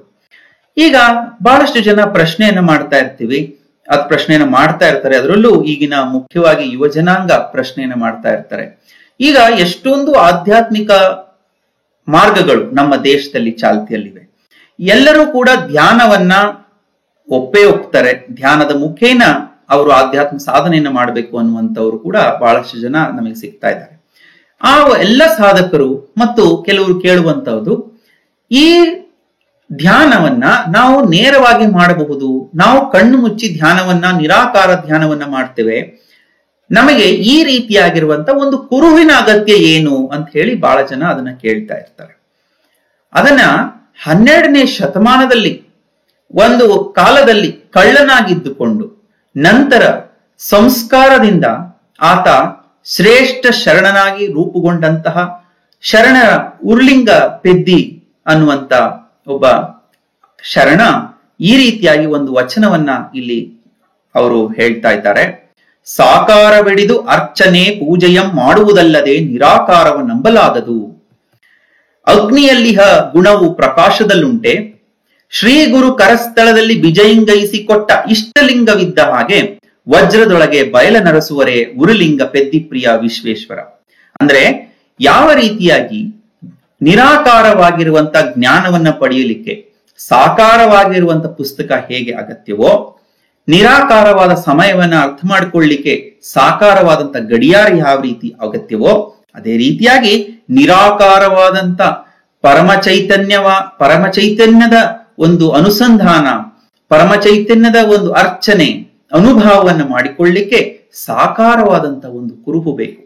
ಆ ಕುರುಹು ಯಾವ ರೀತಿಯಾಗಿರಬೇಕು ಅಂತಂದ್ರೆ, ಆ ಪರಮ ಚೈತನ್ಯದ ಆ ಪರಾತ್ಪರ ವಸ್ತುವಿನ ದಿವ್ಯತ್ವಕ್ಕೆ, ನಿರಂಜನತ್ವಕ್ಕೆ ಧಕ್ಕೆ ಬರದಲೇ ಇರುವ ರೀತಿಯಲ್ಲಿ ಇರಬೇಕಾದ್ದು ಬಹಳ ಅವಶ್ಯಕ. ಹಾಗಾಗಿ ಗುರು ಬಸವಣ್ಣನವರು ತಮ್ಮ ಸುದೀರ್ಘ ಚಿಂತನೆ, ಸ್ವಾನುಭಾವದ ಒಂದು ಅನುಭವದೊಂದಿಗೆ ರೂಪಿಸಿದಂತಹ ಒಂದು ಶ್ರೇಷ್ಠವಾದಂತಹ ಯೋಗ ಸಾಧನವೇ ಇಷ್ಟಲಿಂಗ. ಈ ಲಿಂಗದ ಒಂದು ತತ್ವದ ಹಿನ್ನೆಲೆಯಲ್ಲಿ ನಾವು ಏನನ್ನ ಅರ್ಥ ಮಾಡ್ಕೊಳ್ಬಹುದು. ಈ ಬ್ರಹ್ಮಾಂಡ ಅನ್ನುವಂಥದ್ದು ಸೃಷ್ಟಿಯಾಗಿರುವಂಥದ್ದು ನಾವೆಲ್ಲರೂ ಗೊತ್ತಿರುವಂಥದ್ದು ಒಂದು ಮಹಾಸ್ಫೋಟದಿಂದ ಅನ್ನುವಂಥದ್ದನ್ನ ಬಹಳ ಜನ ವಿಜ್ಞಾನಿಗಳು ಹೇಳ್ತಾರೆ. ಅದನ್ನ ಬಿಗ್ ಬ್ಯಾಂಗ್ ಥಿಯರಿ ಅಂತ ಕೂಡ ಅದನ್ನ ಹೇಳ್ತಾ ಇದ್ದಾರೆ. ಪರಮಾತ್ಮ ಈ ಜಗತ್ತಿನಲ್ಲಿ ಮುಖ್ಯವಾಗಿ ಕೆಲವೊಂದು ಕರ್ತವ್ಯಗಳನ್ನ ನಿರ್ವಹಿಸ್ತಾ ಇದ್ದಾನೆ. ಅದೇನು ಅಂತಂದ್ರೆ ಸೃಷ್ಟಿ, ಸ್ಥಿತಿ ಮತ್ತು ಲಯ. ಸೃಷ್ಟಿ ಮಾಡುವುದು, ಸ್ಥಿತಿ ಅದನ್ನ ನಡೆಸುವುದು, ಲಯ ಯಾವಾಗ ತನ್ನ ಲೀಲೆ ಸಾಕೆನ್ನಿಸುತ್ತೋ ಅದನ್ನ ಪ್ರಳಯ ಕಾಲದಲ್ಲಿ ಅದನ್ನ ಲಯ ಮಾಡುವಂಥದ್ದು. ಇದರ ಜೊತೆಗೆ ಅನುಗ್ರಹ ಮತ್ತು ತಿರೋಧಾನ ಮತ್ತು ಅನುಗ್ರಹ ಅನ್ನುವಂತ ಇನ್ನೆರಡು ಕರ್ತವ್ಯ ಕೂಡ ಇದೆ ಅನ್ನುವಂಥದ್ದನ್ನ ನಾವು ಗಮನಿಸಬಹುದು. ಆದ್ರೆ ಸದ್ಯಕ್ಕೆ ಸೃಷ್ಟಿ, ಸ್ಥಿತಿ, ಲಯ. ಸಾಮಾನ್ಯವಾಗಿ ಭಾರತೀಯ ಪರಂಪರೆಯಲ್ಲಿ ಬ್ರಹ್ಮ, ವಿಷ್ಣು, ಮಹೇಶ್ವರರ ಪರಿಕಲ್ಪನೆ ಇದೆ. ಬ್ರಹ್ಮ ಸೃಷ್ಟಿಯನ್ನ ಮಾಡುವಂಥದ್ದು, ವಿಷ್ಣು ತತ್ವ ಸ್ಥಿತಿ ಅಥವಾ ಅದನ್ನ ನಡೆಸುವಂಥದ್ದು, ಲಯ ತತ್ವ ಏನಿದೆ ಅದು ಅದನ್ನ ನಾಶ ಮಾಡುವಂಥದ್ದು ರುದ್ರ ತತ್ವ. ಈ ಬ್ರಹ್ಮ, ವಿಷ್ಣು, ಮಹೇಶ್ವರ ಎನ್ನುವಂಥವ್ರು ಅವರು ಭೌತಿಕವಾದಂಥ ದೇವತೆಗಳಲ್ಲ. ಇದು ಮೂರು ತತ್ವಗಳು, ಸೃಷ್ಟಿ, ಸ್ಥಿತಿ, ಲಯ ತತ್ವಗಳನ್ನ ಅಂದ್ರೆ ಮಹಾಲಿಂಗದ ಅಂದ್ರೆ ಪರಾತ್ಪರ ವಸ್ತು ಪರಮಾತ್ಮನ ಒಂದು ಮೂರು ಅಂಗಗಳಾಗಿ ಅಥವಾ ಅವರ ಮೂರು ತತ್ವಗಳಾಗಿ ಈ ಬ್ರಹ್ಮ, ವಿಷ್ಣು ಮತ್ತು ರುದ್ರ ತತ್ವ ಇದೆ ಹೊರತು ಅವು ಕಾಲ್ಪನಿಕವಾಗಿ ಈ ಪುರಾಣಗಳಲ್ಲಿ ಸೃಷ್ಟಿಸುವಂತ ದೇವತೆಗಳಲ್ಲ ಅನ್ನೋದನ್ನ ನೀವು ಗಮನಿಸಬೇಕಾಗ್ತಾ ಇದೆ. ಇಂಗ್ಲಿಷ್ ನಲ್ಲಿ ಒಂದು ಸಂಯುಕ್ತ ಪದ ಇದೆ, ಅದು ಗಾಡ್ ಅಂತ ಹೇಳಿ. ಹೇಗೆ WHO world health organisation, united nation organisation UNO ಯಾವ ರೀತಿ ಇದೆಯೋ ಅದೇ ರೀತಿ ಗಾಡ್ ಕೂಡ ಒಂದು ಸಂಯುಕ್ತ ಪದ.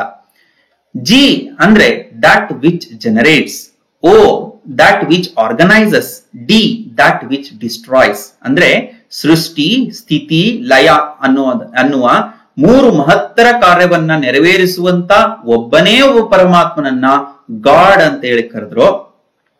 ಇದಕ್ಕೆ ತತ್ಸಮಾನವಾದಂತ ಅಥವಾ ಇದೇ ಅರ್ಥವನ್ನು ನೀಡುವಂತ ಒಂದು ಪದ ಬಹುಶಃ ಭಾರತೀಯ ಭಾಷೆಯಲ್ಲಿ ಇದ್ರೆ ಅದುವೇ ಲಿಂಗ. ಅದನ್ನ ಸಂಸ್ಕೃತದಲ್ಲಿ ಈ ರೀತಿಯಾಗಿ ಅದನ್ನ ಹೇಳ್ತಾರೆ, ಲೀಯತೆ ಗಮ್ಯತೆ ಯತ್ರ ಏನ ಸರ್ವಂ ಸಚರಾಚರಂ ತದತ ಲಿಂಗಮಿತ್ಯುಕ್ತಂ ಲಿಂಗ ತತ್ವ ಪರಾಹಿಣಿ. ಅಂದ್ರೆ ಯಾವ ಸಮಸ್ತ ಸೃಷ್ಟಿಯೆಲ್ಲವೂ ಯಾವುದರಿಂದ ಹೊರ ಬಂದಿದೆಯೋ, ಯಾವುದರಲ್ಲಿ ಲೀಲೆಯಾಡುತ್ತದೆಯೋ, ಯಾವುದರ ಒಂದು ಗರ್ಭಕ್ಕೆ ಅದು ಹೋಗುತ್ತದೆಯೋ ಪ್ರಳಯ ಕಾಲದಲ್ಲಿ ನಾಶವಾಗಿ, ಆ ಮೂಲ ತತ್ವವೇ ಲಿಂಗ. ಅದನ್ನೇ ಷಟ್ಸ್ಥಲ ಚಕ್ರವರ್ತಿ ಎನಿಸಿಕೊಂಡಂತ ಚನ್ನಬಸವಣ್ಣನವರು ಈ ರೀತಿಯಾಗಿ ಹೇಳ್ತಾರೆ, ಲಿಕಾರವೇ ಶೂನ್ಯ, ಬಿಂದುವೇ ಲೀಲೆ, ಗಕಾರವೇ ಚಿತ್ತು, ಈ ತ್ರಿವಿಧದೊಳಗಿದೆ ಲಿಂಗವೆಂಬ ಸಕೀಲ, ಇದರ ಸಂಚವನಾಥಬಲ್ಲ ಆತನೇ ಲಿಂಗ ಸಂಗಿ, ಇದು ಕಾರಣ ಲಿಂಗಾನುಭವಿಗಳ ಶ್ರೀಚರಣಕ್ಕೆ ನಮೋ ನಮೋ ಎಂಬೆ ಕೂಡಲ ಚನ್ನ ಸಂಗಮ ದೇವ. ಅಂದ್ರೆ ಇಲ್ಲಿ ಶೂನ್ಯ, ಲಿಕಾರವೇ ಶೂನ್ಯ, ಬಿಂದುವೇ ಲೀಲೆ, ಗಕಾರವೇ ಚಿತ್ತು. ಈ ಚಿತ್ತು, ಶೂನ್ಯ, ಈ ಲೀಲೆ ಅನ್ನುವಂಥದ್ದು ಸೃಷ್ಟಿ, ಸ್ಥಿತಿ, ಲಯಗಳ ಒಂದು ತತ್ವಗಳನ್ನ ಒಳಗೊಂಡಂತಹ ಒಂದು ತತ್ವ ಸಮುಚ್ಚಯವೇ ಲಿಂಗವೆಂಬ ಸಕೀಲ ಅನ್ನುವಂಥದ್ದನ್ನ ಇಲ್ಲಿ ಚನ್ನಬಸವಣ್ಣನವರು ಈ ವಚನದಲ್ಲಿ ಅವರು ತಿಳಿಸ್ತಾ ಇದ್ದಾರೆ. ಹಾಗಾದ್ರೆ ಈ ಲಿಂಗ ಅಥವಾ ಪರವಸ್ತು ಅನ್ನುವಂಥದ್ದು ಅದರ ವಿಕಾಸ ಯಾವ ರೀತಿಯಾಗಿ ಆಯ್ತು ಅನ್ನೋದನ್ನ ನೀವು ಗಮನಿಸ್ತಾ ಹೋದ್ರೆ, ಈ ಲಿಂಗಕ್ಕೆ ಶರಣ ತತ್ವದಲ್ಲಿ, ಬಸವ ಸಿದ್ಧಾಂತದಲ್ಲಿ ಬಯಲು ಅಥವಾ ಶೂನ್ಯ ಅಂತ ನಾವು ಕರಿತೀವಿ. ಲಿಂಗಾಯತ ಶರಣನ ಅಂತಿಮ ಉದ್ದೇಶವೇ ಶೂನ್ಯದ ಸಂಪಾದನೆ ಅಥವಾ ಬಯಲಲ್ಲಿ ಬಯಲಾಗುವಂಥದ್ದು.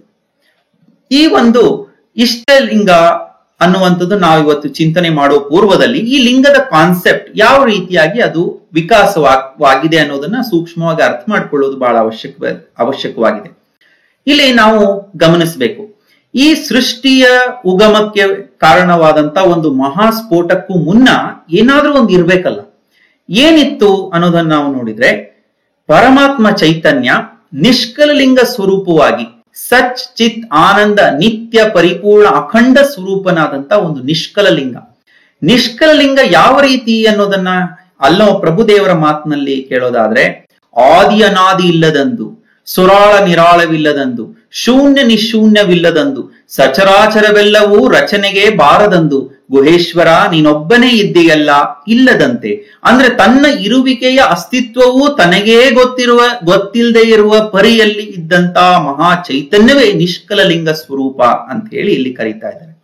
ಕೊನೆಗೆ ಈ ನಿಷ್ಕಲಲಿಂಗಕ್ಕೆ ಅಥವಾ ಆ ಪರಮಾತ್ಮ ಚೈತನ್ಯಕ್ಕೆ ಲೀಲೆ ಆಡಬೇಕು, ಸೃಷ್ಟಿ ಮಾಡುವಂತ ಲೀಲೆ ಆಗಬೇಕು ಅನ್ನುವಂತ ಚಿತ್ತು ಅಲ್ಲಿ ಮೂಡಿ, ಅಲ್ಲಿ ಸೃಷ್ಟಿ ಮುಖವಾಗಿ ಚಲನೆ ಉಂಟಾಗ್ತದೆ.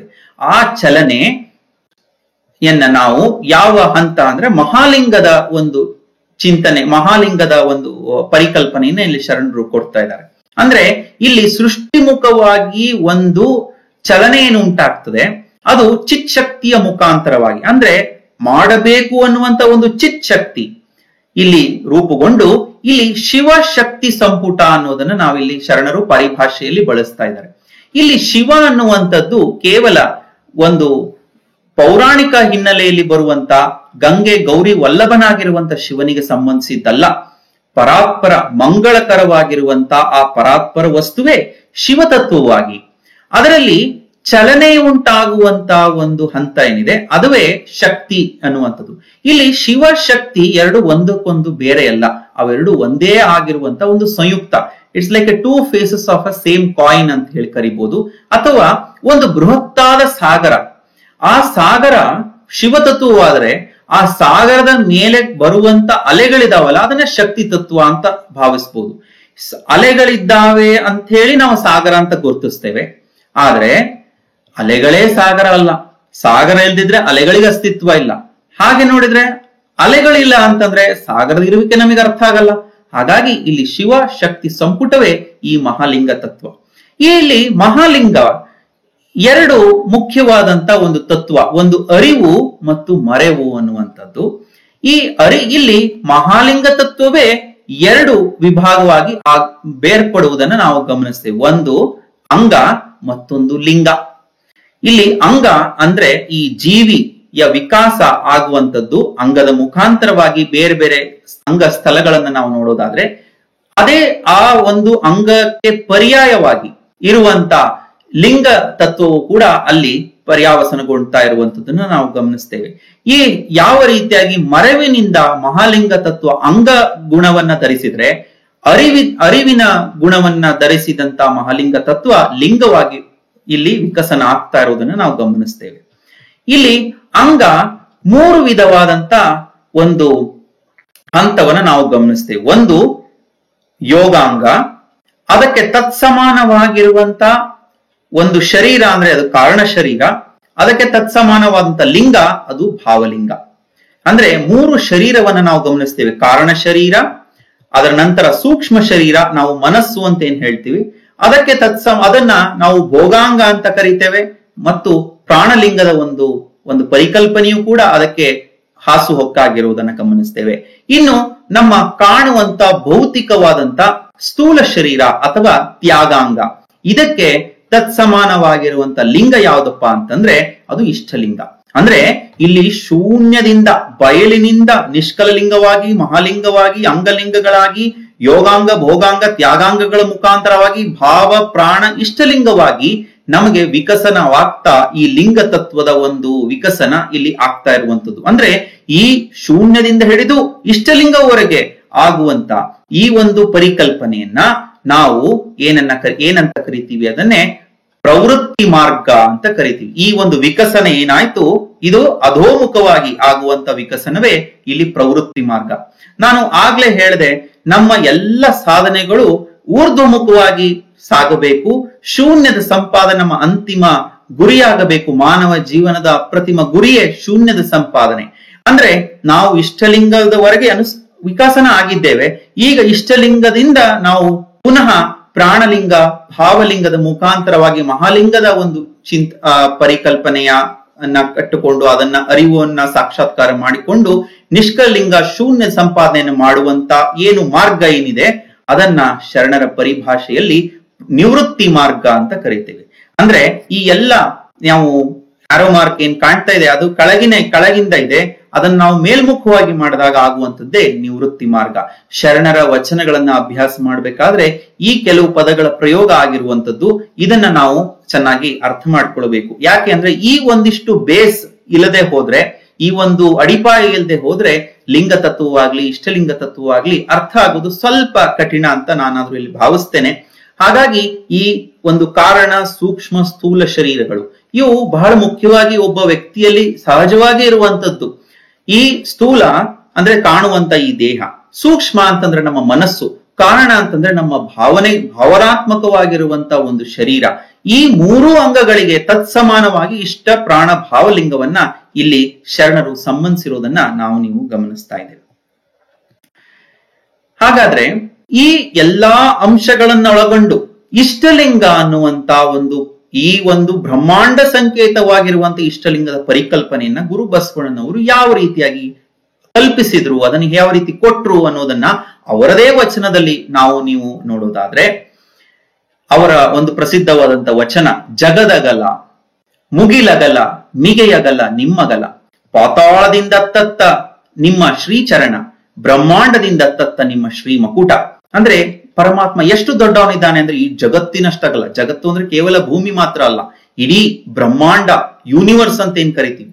ಮುಗಿಲು ಕಾಣದೇ ಇರುವಂತ ಈ ಆಕಾಶಕ್ಕೂ ಮಿಗಿಲಾಗಿ, ಕೊನೆಗೆ ಪರಮಾತ್ಮನನ್ನ ಹೋಲಿಸ್ಲಿಕ್ಕೆ ಮತ್ತೊಬ್ರು ಸಿಗ್ಲಿಕ್ಕೆ ಸಾಧ್ಯ ಇಲ್ಲ ಅಂತ ಹೇಳಿ ನಿಮ್ಮಗಲ ಅಂತ ಇಲ್ಲಿ ಹೇಳುವಂಥದ್ದು.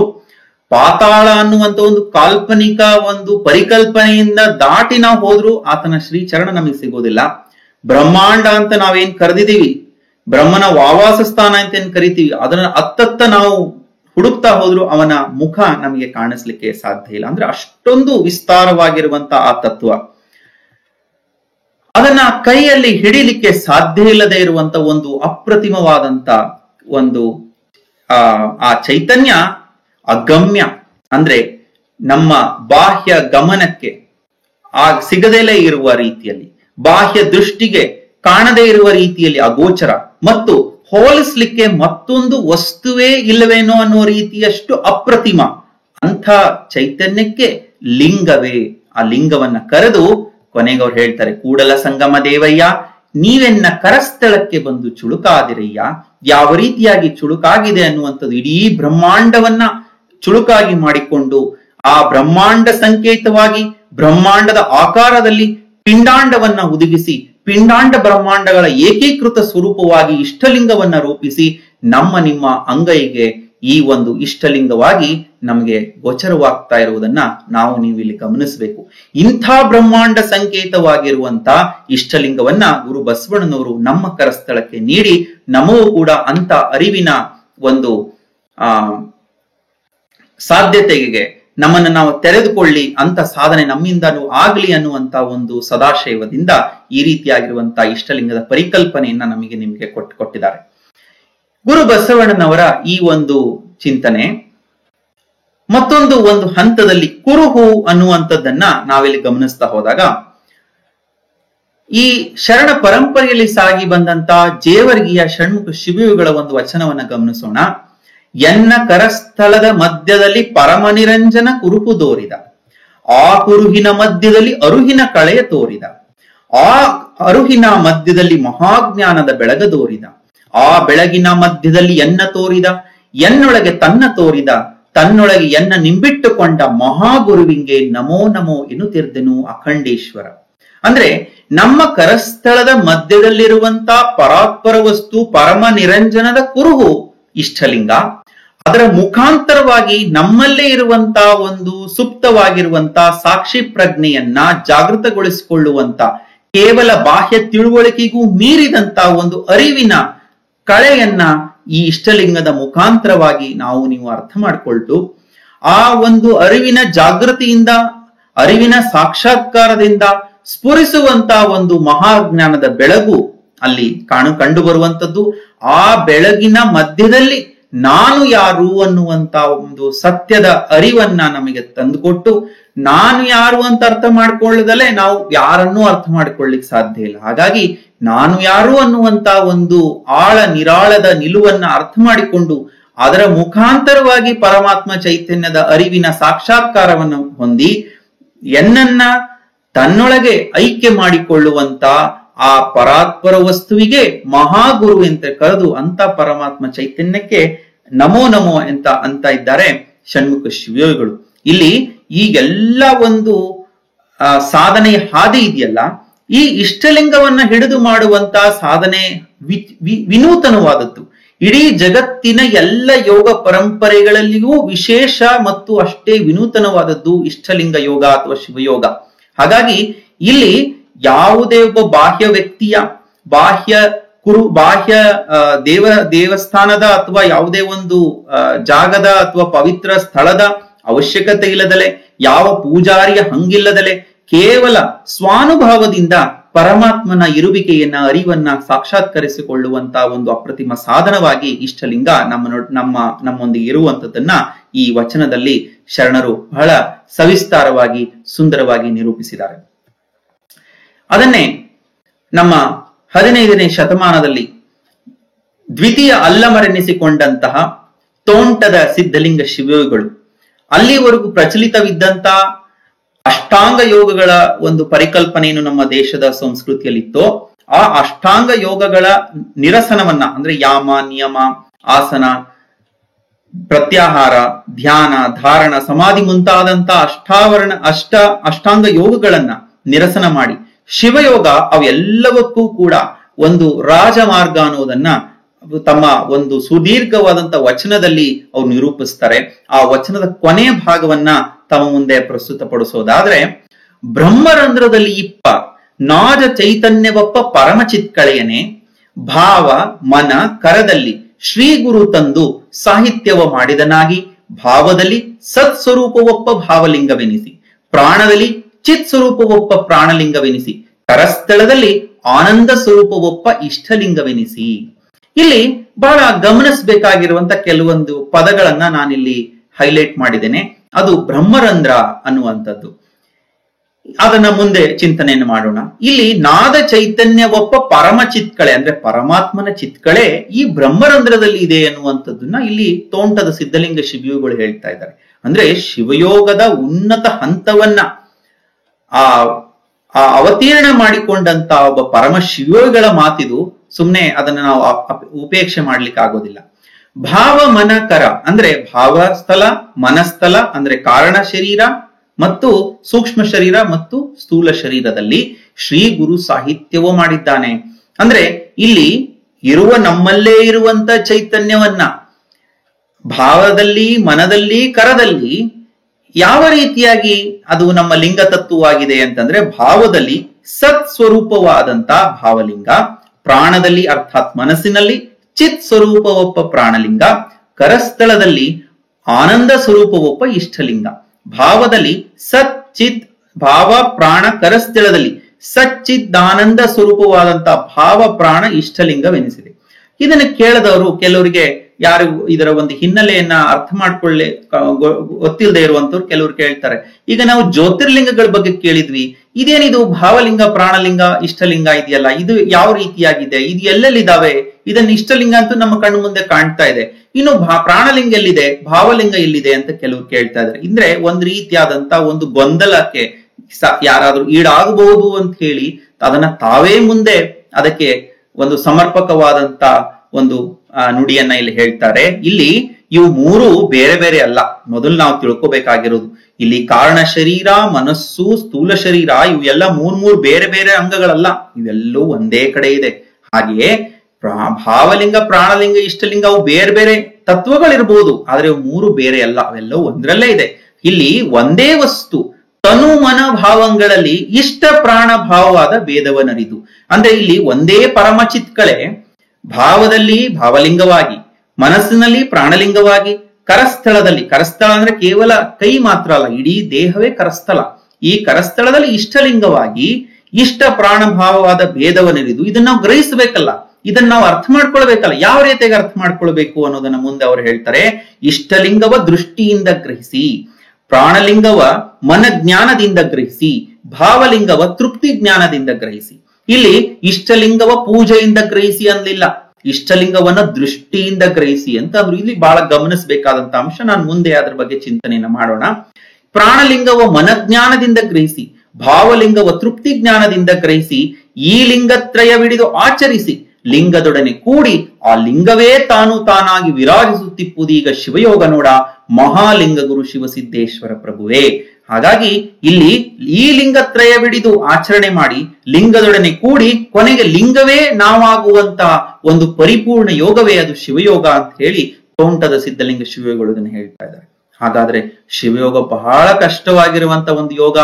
ಇಂಥ ಯೋಗವನ್ನ ನಾವು ಮಾಡೋದು ಬಹಳ ಕಷ್ಟ ಆಗುತ್ತೆ ಅಂತ ಬಹಳ ಜನ ಅದನ್ನ ಅರ್ಥ ಮಾಡ್ಕೊಂಡು ಬಹಳ ದೂರ ಸರಿಯುವಂತ ಒಂದು ಚಿಂತನೆಯನ್ನ ಈಗಾಗಲೇ ಬಹಳ ಜನ ಮಾಡಿದರೆ, ಇನ್ನು ಮುಂದೆ ಮಾಡಲೂಬಹುದು. ಆದ್ರೆ ಗುರು ಬಸವಣ್ಣನವರು ಮಾತೃ ಹೃದಯ ಸ್ವರೂಪಿಗಳಾದಂತ ಧರ್ಮಗುರು ಅವರು ಎಷ್ಟು ಸರಳೀಕರಿಸಿ ಇಷ್ಟಲಿಂಗ ಯೋಗವನ್ನ ನಮಗೆ ನೀಡಿದ್ದಾರೆ ಅನ್ನುವಂಥದ್ದನ್ನ ನಾವು ಅವರದೇ ಒಂದು ವಚನವನ್ನ ಗಮನಿಸೋದಾದ್ರೆ, ಅಷ್ಟವಿಧಾರ್ಚನೆ ಷೋಡಶೋಪಚಾರವ ಮಾಡುವುದು, ಮಾಡಿದ ಪೂಜೆಯ ನೋಡುವುದಯ್ಯ, ಶಿವ ತತ್ವ ಗೀತೆಯ ಪಾಡುವುದು, ಶಿವನ ಮುಂದೆ ನಲಿದಾಡುವುದು, ಭಕ್ತಿ ಸಂಭಾಷಣೆಯ ಮಾಡುವುದು, ಕೂಡಲ ಸಂಗನ ಕೂಡುವುದಯ್ಯ. ಇಲ್ಲಿ ಮೂರು ಅಂಶಗಳನ್ನ ಇಲ್ಲಿ ಗಮನಿಸಬೇಕು. ಇಲ್ಲಿ ಮೂರು ಹಂತಗಳನ್ನ ಗುರು ಬಸವಣ್ಣನವರು ಇಲ್ಲಿ ಹೇಳ್ತಾ ಇದ್ದಾರೆ. ಅಂದ್ರೆ ಇಷ್ಟಲಿಂಗ ಯೋಗವನ್ನ ಮಾಡ್ಲಿಕ್ಕೆ ಅನೇಕ ವಿಧಿವಿಧಾನಗಳನ್ನ, ವಿವಿಧ ರೀತಿಯ ಪೂಜಾ ಪರಿಕರಗಳನ್ನ ಬಳಸಿ ಮಾಡುವಂತ ಶಿವಯೋಗವನ್ನ, ಪೂಜೆಯನ್ನ ಇತ್ಯಾದಿಗಳನ್ನ ನೀವು ಗಮನಿಸಿರ್ತೇವೆ. ಯಾವುದನ್ನ ಮಾಡಬೇಕು ಅನ್ನುವಂತ ಗೊಂದಲದಲ್ಲೂ ಕೆಲವರು ಇರಬಹುದು. ಅದಕ್ಕೆ ಗುರು ಬಸವಣ್ಣನವರ ವಚನವೇ ನಮಗೆ ಇಲ್ಲಿ ಅದಕ್ಕೆ ಪರಿಹಾರವನ್ನ ನೀಡ್ತಾ ಇದೆ. ಅಲ್ಲಿ ಏನ್ ಹೇಳ್ತಾ ಇದ್ದಾರೆ ಅಂತಂದ್ರೆ, ಅಷ್ಟವಿಧಾರ್ಚನೆ ಷೋಡಶೋಪಚಾರ ಮಾಡುವುದು, ನೋಡುವುದು, ನಂತರ ಕೂಡಲ ಸಂಗನ ಕೂಡುವುದು. ಅಂದ್ರೆ ಪೂಜೆಗೆ ಅಥವಾ ಇಷ್ಟಲಿಂಗ ಯೋಗಕ್ಕೆ, ಶಿವಯೋಗಕ್ಕೆ ಮೂರು ಹಂತವನ್ನ ಇಲ್ಲಿ ಗಮನಿಸಬಹುದು. ಅದುವೇ ಮಾಟ, ನೋಟ ಹಾಗೂ ಕೂಟ. ಈ ಮೂರು ಹಂತಗಳನ್ನ ಮಾಡಿದಾಗ್ಲೇ ಮಾತ್ರ ಇಷ್ಟಲಿಂಗ ಯೋಗ ಅದು ಪರಿಪೂರ್ಣ ಅನ್ನಿಸ್ಕೊಳ್ಳುತ್ತೆ. ಕೇವಲ ಮಾಟ ಅಥವಾ ಪೂಜೆಯನ್ನ ಮಾಡಿದ್ರೆ ಆಗೋದಿಲ್ಲ. ಅಷ್ಟೇ ಕೇವಲ ನೋಟವನ್ನ ಆದ್ರೂ ಕೂಡ ಅದು ಪರಿಪೂರ್ಣತೆ ಅನಿಸ್ಕೊಳ್ಳಿಲ್ಲ. ಕೂಡೋದಿಕ್ಕೆ ಮಾಟ ನೋಟಗಳ ಅನುಸಂಧಾನವೇ ಕೂಟಕ್ಕೆ ಕಾರಣ ಅನ್ನುವಂಥದ್ದು, ಆ ಒಂದು ಸಾಮರಸ್ಯದ ಒಂದು ಅನುಭವವನ್ನ ನಮಗೆ ತಂದುಕೊಡ್ಲಿಕ್ಕೆ ಸಾಧ್ಯ. ಹಾಗಾಗಿ ಈ ಮೂರು ಹಂತವನ್ನ ಇಲ್ಲಿ ನಾವು ಗಮನಿಸ್ತಾ ಹೋಗೋಣ. ಮಾಟ, ಟು ವರ್ಷಿಪ್. ಇಲ್ಲಿ ಅಂತರ್ಜಾಲದಲ್ಲಿ ಅನೇಕ ಜನ ಬೇರೆ ದೇಶದಲ್ಲಿಯೂ ಕೂಡ ಕೇಳ್ತಾ ಇರೋದ್ರಿಂದ ಕೆಲವೊಂದಿಷ್ಟು ಈ ಒಂದು ಸ್ಟೆಪ್ಸ್ ಅನ್ನ, ಇದ ಒಂದು ಹಂತಗಳನ್ನ ನಾನು ಆಂಗ್ಲ ಭಾಷೆಯಲ್ಲಿ ವಿವರಿಸಲಿಕ್ಕೆ ಪ್ರಯತ್ನ ಕೂಡ ಮಾಡ್ತಾ ಇದ್ದೇನೆ. ಅದಕ್ಕೆ ಪೂರ್ವದಲ್ಲಿ ಮಾಟಕ್ಕೆ ಅಕ್ಕ ಮಹಾದೇವಿಯವರ ಒಂದು, ನಾವು ಸಾಮಾನ್ಯವಾಗಿ ಮಾಟ ಅಂತಂದ್ರೆ ಏನು, ಬರೀ ಪೂಜೆ ಪರಿಕರಗಳನ್ನ ಬಳಸಿ ಮಾಡುವಂತ ಒಂದು ಪೂಜೆ ಅಂತ ನಾವಿಲ್ಲಿ ಅರ್ಥ ಮಾಡ್ಕೊಂಡಿರ್ತೇವೆ. ಆದ್ರೆ ಅಕ್ಕ ಮಹಾದೇವರು ಹೇಳ್ತಾರೆ, ಯಾವ ರೀತಿಯಾಗಿ ನಮ್ಮ ಪೂಜೆ ಇರಬೇಕು ಅಂದ್ರೆ, ಸಜ್ಜನೆಯಾಗಿ ಮಜ್ಜನ ಕೆರವೆ, ಶಾಂತಳಾಗಿ ಪೂಜೆಯ ಮಾಡುವೆ, ಸಮರತಿಯಿಂದ ನಿಮ್ಮನ್ನು ಹಾಡುವೆ, ಚನ್ನಮಲ್ಲಿಕಾರ್ಜುನಯ್ಯ ನಿಮ್ಮ ನಗಲದ ಪೂಜೆ ಅನುವಾಯಿತ್ತೆನಗೆ. ಸಜ್ಜನ ಮನಸ್ಸಿನಿಂದ ನಾವು ಮಜ್ಜನ ಕೆರೆದು ಅತ್ಯಂತ ಶಾಂತಿ ಸಮಾಧಾನದಿಂದ ನಾವು ಪೂಜೆಯನ್ನ ಮಾಡುತ್ತಾ, ಸಮರತಿಯಿಂದ ಅಂದ್ರೆ ಸಮಾನವಾಗಿರುವಂತ ಒಂದು ಪ್ರೀತಿಯಿಂದ ನಾವು ನಿಮ್ಮನ್ನ ಅಷ್ಟೇ ಮಮಕಾರದಿಂದ ಹಾಡ್ತಾ ಇದ್ದೇನೆ. ನಿಮ್ಮನ್ನ ಅಗಲದ ಪೂಜೆ, ಇಲ್ಲಿ ನಾನು ನೀನು ಬೇರೆಯಲ್ಲ, ನಾನು ನೀನಾಗಿ ನೀನು ನಾನಾಗಿ ಮಾಡುವಂತ, ಮಾಡಿಸಿಕೊಳ್ಳುವಂತ ಪೂಜೆ ಅದು ಇಷ್ಟಲಿಂಗ ಪೂಜೆ, ಯೋಗ ಅನ್ನುವಂಥದ್ದನ್ನ ನಾವಿಲ್ಲಿ ಗಮನಿಸ್ತೇವೆ. ಮತ್ತೆ ಕಾಯಕ ಯೋಗಿಯಾದಂತ ಸಿದ್ದರಾಮೇಶ್ವರು ಕೂಡ ಅವರು ಬಹಳ ಚೆನ್ನಾಗಿ ಹೇಳ್ತಾ ಇದ್ದಾರೆ, ನಾವು ಬಾಹ್ಯ ವಸ್ತುಗಳನ್ನ ನಾವು ಅರ್ಪಿಸಿ ನಾವು ಪೂಜೆ ಮಾಡ್ತಾ ಇರ್ತೀವಿ. ಇಲ್ಲಿ ನಾವು ನೋಡ್ಬೇಕಾಗಿರುವಂತದ್ದು, ಇಲ್ಲಿ ಅವರು ಬಹಳ ಚೆನ್ನಾಗಿ ಅಷ್ಟೇ ಸೊಗಸಾಗಿ ಹೇಳ್ತಾರೆ, ಕೆರೆಯ ನೀರು ಮರದ ಪುಷ್ಪ ಧರಿಸದೇನು ಅಯ್ಯ, ಆಗುವುದೇ ಆಗುವುದೇ ಲಿಂಗಾರ್ಚನೆ. ನೀರನೆರೆಯಲಿಕ್ಕಾತನೇನು ಬಿಸಿಲಿನಿಂದ ಬಳಲಿದನೆ, ಪುಷ್ಪದಿಂದ ಧರಿಸಲಿಕ್ಕಾತನೇನು ವಿಠರಾಜನೆ. ನಿನ್ನ ಮನವೆಂಬ ನೀರಿನಿಂದ ಜ್ಞಾನವೆಂಬ ಪುಷ್ಪದಿಂದ ಪೂಜಿಸಬಲ್ಲಡೆ ಭಕ್ತನೆಂಬೆ ಮಹೇಶ್ವರನೆಂಬೆ ನೋಡ ಕಪಿಲ ಸಿದ್ಧ ಮಲ್ಲಿಕಾರ್ಜುನ. ಇಲ್ಲಿ ಮನಸ್ಸು ಅನ್ನುವಂತ ತಿಳಿಯಾದ ನೀರಿನಿಂದ, ಜ್ಞಾನ ಅನ್ನುವಂತ ಪುಷ್ಪದಿಂದ ನಾವು ಅರ್ಚಿಸಿದ್ರೆ ಅಂತವರು ಮಹೇಶ್ವರ ಅಥವಾ ಭಕ್ತ ಅಂತ ಅನಿಸ್ಕೊಳ್ತಾನೆ ಅನ್ನುವಂಥದ್ದನ್ನ ಇಲ್ಲಿ ಸಿದ್ದರಾಮೇಶ್ವರು ಕೂಡ ಇಲ್ಲಿ ಹೇಳ್ತಾ ಇದ್ದಾರೆ. ಮತ್ತೆ ನಾವಿಲ್ಲಿ ಅರ್ಥ ಮಾಡ್ಕೊಳ್ಬೇಕಾಗಿರುವಂತದ್ದು, ಇಷ್ಟಲಿಂಗ ಕೇವಲ ಪೂಜೆ ಸಾಧನ ಅಲ್ಲ, ಅದು ಒಂದು ಹಂತ ಮಾತ್ರ. ಆದ್ರೆ ಅದು ಪರಿಪೂರ್ಣ ಯೋಗ ಸಾಧನ ಅನ್ನುವಂಥದ್ದನ್ನು ಕೂಡ ನಾವಿಲ್ಲಿ ಗಮನಿಸ್ತಾ ಹೋಗ್ಬೇಕು. ಇನ್ನ ನಾವು ಇಂಗ್ಲಿಷ್ ನಲ್ಲಿ ಅದರ ಒಂದು ವಿವರಣೆಯನ್ನ ಹೇಳ್ತಾ ಹೋದ್ರೆ, any individual who is willing to perform this yoga will have to sit in a quiet place or in their puja room in a comfortable erect position. It can be done after having bath or after refreshing oneself. ಅಂದ್ರೆ ಮೈಯಲ್ಲಿ ನಾವು ಕೈಕಾಲು ಮುಖ ತೊಳೆದುಕೊಂಡು ಯಾವಾಗ ಸಮಯ ಸಿಗುತ್ತೋ ಶಾಂತ ರೀತಿಯಲ್ಲಿ ಶಾಂತವಾದಂತ ಜಾಗದಲ್ಲಿ ನಾವು ಕುಳಿತುಕೊಳ್ಬೇಕು ಅನ್ನುವಂಥದ್ದು. ಇದಕ್ಕೆ ಬೇಕಾಗಿರುವಂತ ಒಂದು ವಸ್ತುಗಳು ಬಹಳ ಕಡಿಮೆ. ಮುಖ್ಯವಾಗಿ ನೀರು, ಅದನ್ನ ಬಟ್ಟೆನ ಲಿಂಗವನ್ನ ತೇವವನ್ನು ಒರೆಸ್ಲಿಕ್ಕೆ ಒಂದು ವಸ್ತ್ರ ಮತ್ತು ವಿಭೂತಿ ಇದ್ರೆ ಸಾಕು. ಜೊತೆಗೆ ನಿಮಗೆ ಇದ್ರೆ ಹೂವು, ಗಂಧ, ಧೂಪ, ದೀಪ, ನೈವೇದ್ಯ ಇತ್ಯಾದಿಗಳು ಇರಬಹುದು. ಅಥವಾ ಇಲ್ಲದೆ ಇದ್ರೂ ಕೂಡ ನಾವು ಶಿವಯೋಗವನ್ನ ಮಾಡ್ಲಿಕ್ಕೆ ಏನು ಅಡ್ಡಿ ಇಲ್ಲ. So materials required are minimal, which include water, cloth to wipe and vibhuti. Flowers, gandha, lamp, fragrance sticks are all optional. ಮೊದಲಿಗೆ ನಾವು ಏನ್ ಮಾಡ್ಬೇಕು, ಮೊಟ್ಟ ಮೊದಲು ವಿಭೂತಿ ಧಾರಣೆಯಿಂದ ಪೂಜೆಯ ಪರಿಕ್ರಮ ಒಂದು ಪ್ರಾರಂಭ ಆಗ್ತಾ ಇದೆ. First we have to apply holy vibhuti using 3 middle fingers on the forehead, both hands, arm, forearm, body and legs. ಅಂದ್ರೆ ಈ ವಿಭೂತಿಯನ್ನ 3 ರೀತಿಯಲ್ಲಿ ಧರಿಸ್ತೇವೆ. ಒಂದು ವಿಭೂತಿ ಸ್ನಾನ, ವಿಭೂತಿ ಧೂಳನ ಮತ್ತು ವಿಭೂತಿಯ ಧಾರಣ ಅನ್ನುವಂತ ರೀತಿಯಲ್ಲಿ. ಇಲ್ಲಿ ಮಧ್ಯದ 3 ಬೆರಳಿನಿಂದ ನಾವು ವಿಭೂತಿಯನ್ನು ಧರಿಸ್ತೇವೆ. ಸಚ್ಚಿದಾನಂದ ಸ್ವರೂಪವಾಗಿ ಅಊಮಾಕ್ಷರದ, ಪ್ರಣವಾಕ್ಷರದ, ಬಸವಾಕ್ಷರದ ಸ್ವರೂಪವಾಗಿ, ಬಸವ ಸ್ವರೂಪಿಗಳಾಗಿ ನಾವು ವಿಭೂತಿಯನ್ನು ಧಾರಣೆಯನ್ನು ಮಾಡಿಕೊಂಡು ಇಷ್ಟಲಿಂಗವನ್ನ ನಮ್ಮ ಕರಡಿಗೆಯಿಂದ ಅಥವಾ ಚೀಲದಿಂದ ತೆಗೆದು ನಮ್ಮ ಎಡ ಅಂಗೈಯಲ್ಲಿ ಇರಿಸಿಕೊಳ್ಬೇಕು. ಆ ನಂತರದಲ್ಲಿ ಇಷ್ಟಲಿಂಗದ ಮೇಲೆ ಒಂದು ನೀರನ್ನ ಶುದ್ಧೀಕರಿಸಿದಂತ ಆ ನೀರಿನಿಂದ ಇಷ್ಟಲಿಂಗಕ್ಕೆ ಮಜ್ಜನವನ್ನ ಮಾಡ್ತಾ ಕೊನೆಗೆ ಅದನ್ನ ತೆಳುವಾದ ಮತ್ತು ಮೆತ್ತನೆಯ ವಸ್ತ್ರದಿಂದ ಆ ಇಷ್ಟಲಿಂಗದ ಮೇಲಿನ ದ್ರವವನ್ನ ತೆಗಿಬೇಕು, ಅಂದ್ರೆ ಒರೆಸ್ಬೇಕು. ಮತ್ತು ಜೊತೆಗೆ ಕೆಲವರು ಇಷ್ಟಲಿಂಗದ ಒಂದು ಆವರಣ ಕಾಂತಿಯುಕ್ತವಾಗಿರ್ಲಿಕ್ಕೆ ಕೆಲವರು ಈ ಕಾಟನ್ ಬಟ್ಟೆಯಿಂದ ಅಥವಾ ಈ ರೇಷ್ಮೆ ಬಟ್ಟೆಯಿಂದ ಸ್ವಲ್ಪ ತಿಕ್ಬಹುದು, ಆಗ ಕಾಂತಿ ಬರುವಂತದ್ದು ಬಹಳಷ್ಟು ಜನ ಅದನ್ನ ಮಾಡ್ತಾ ಇದ್ದಾರೆ.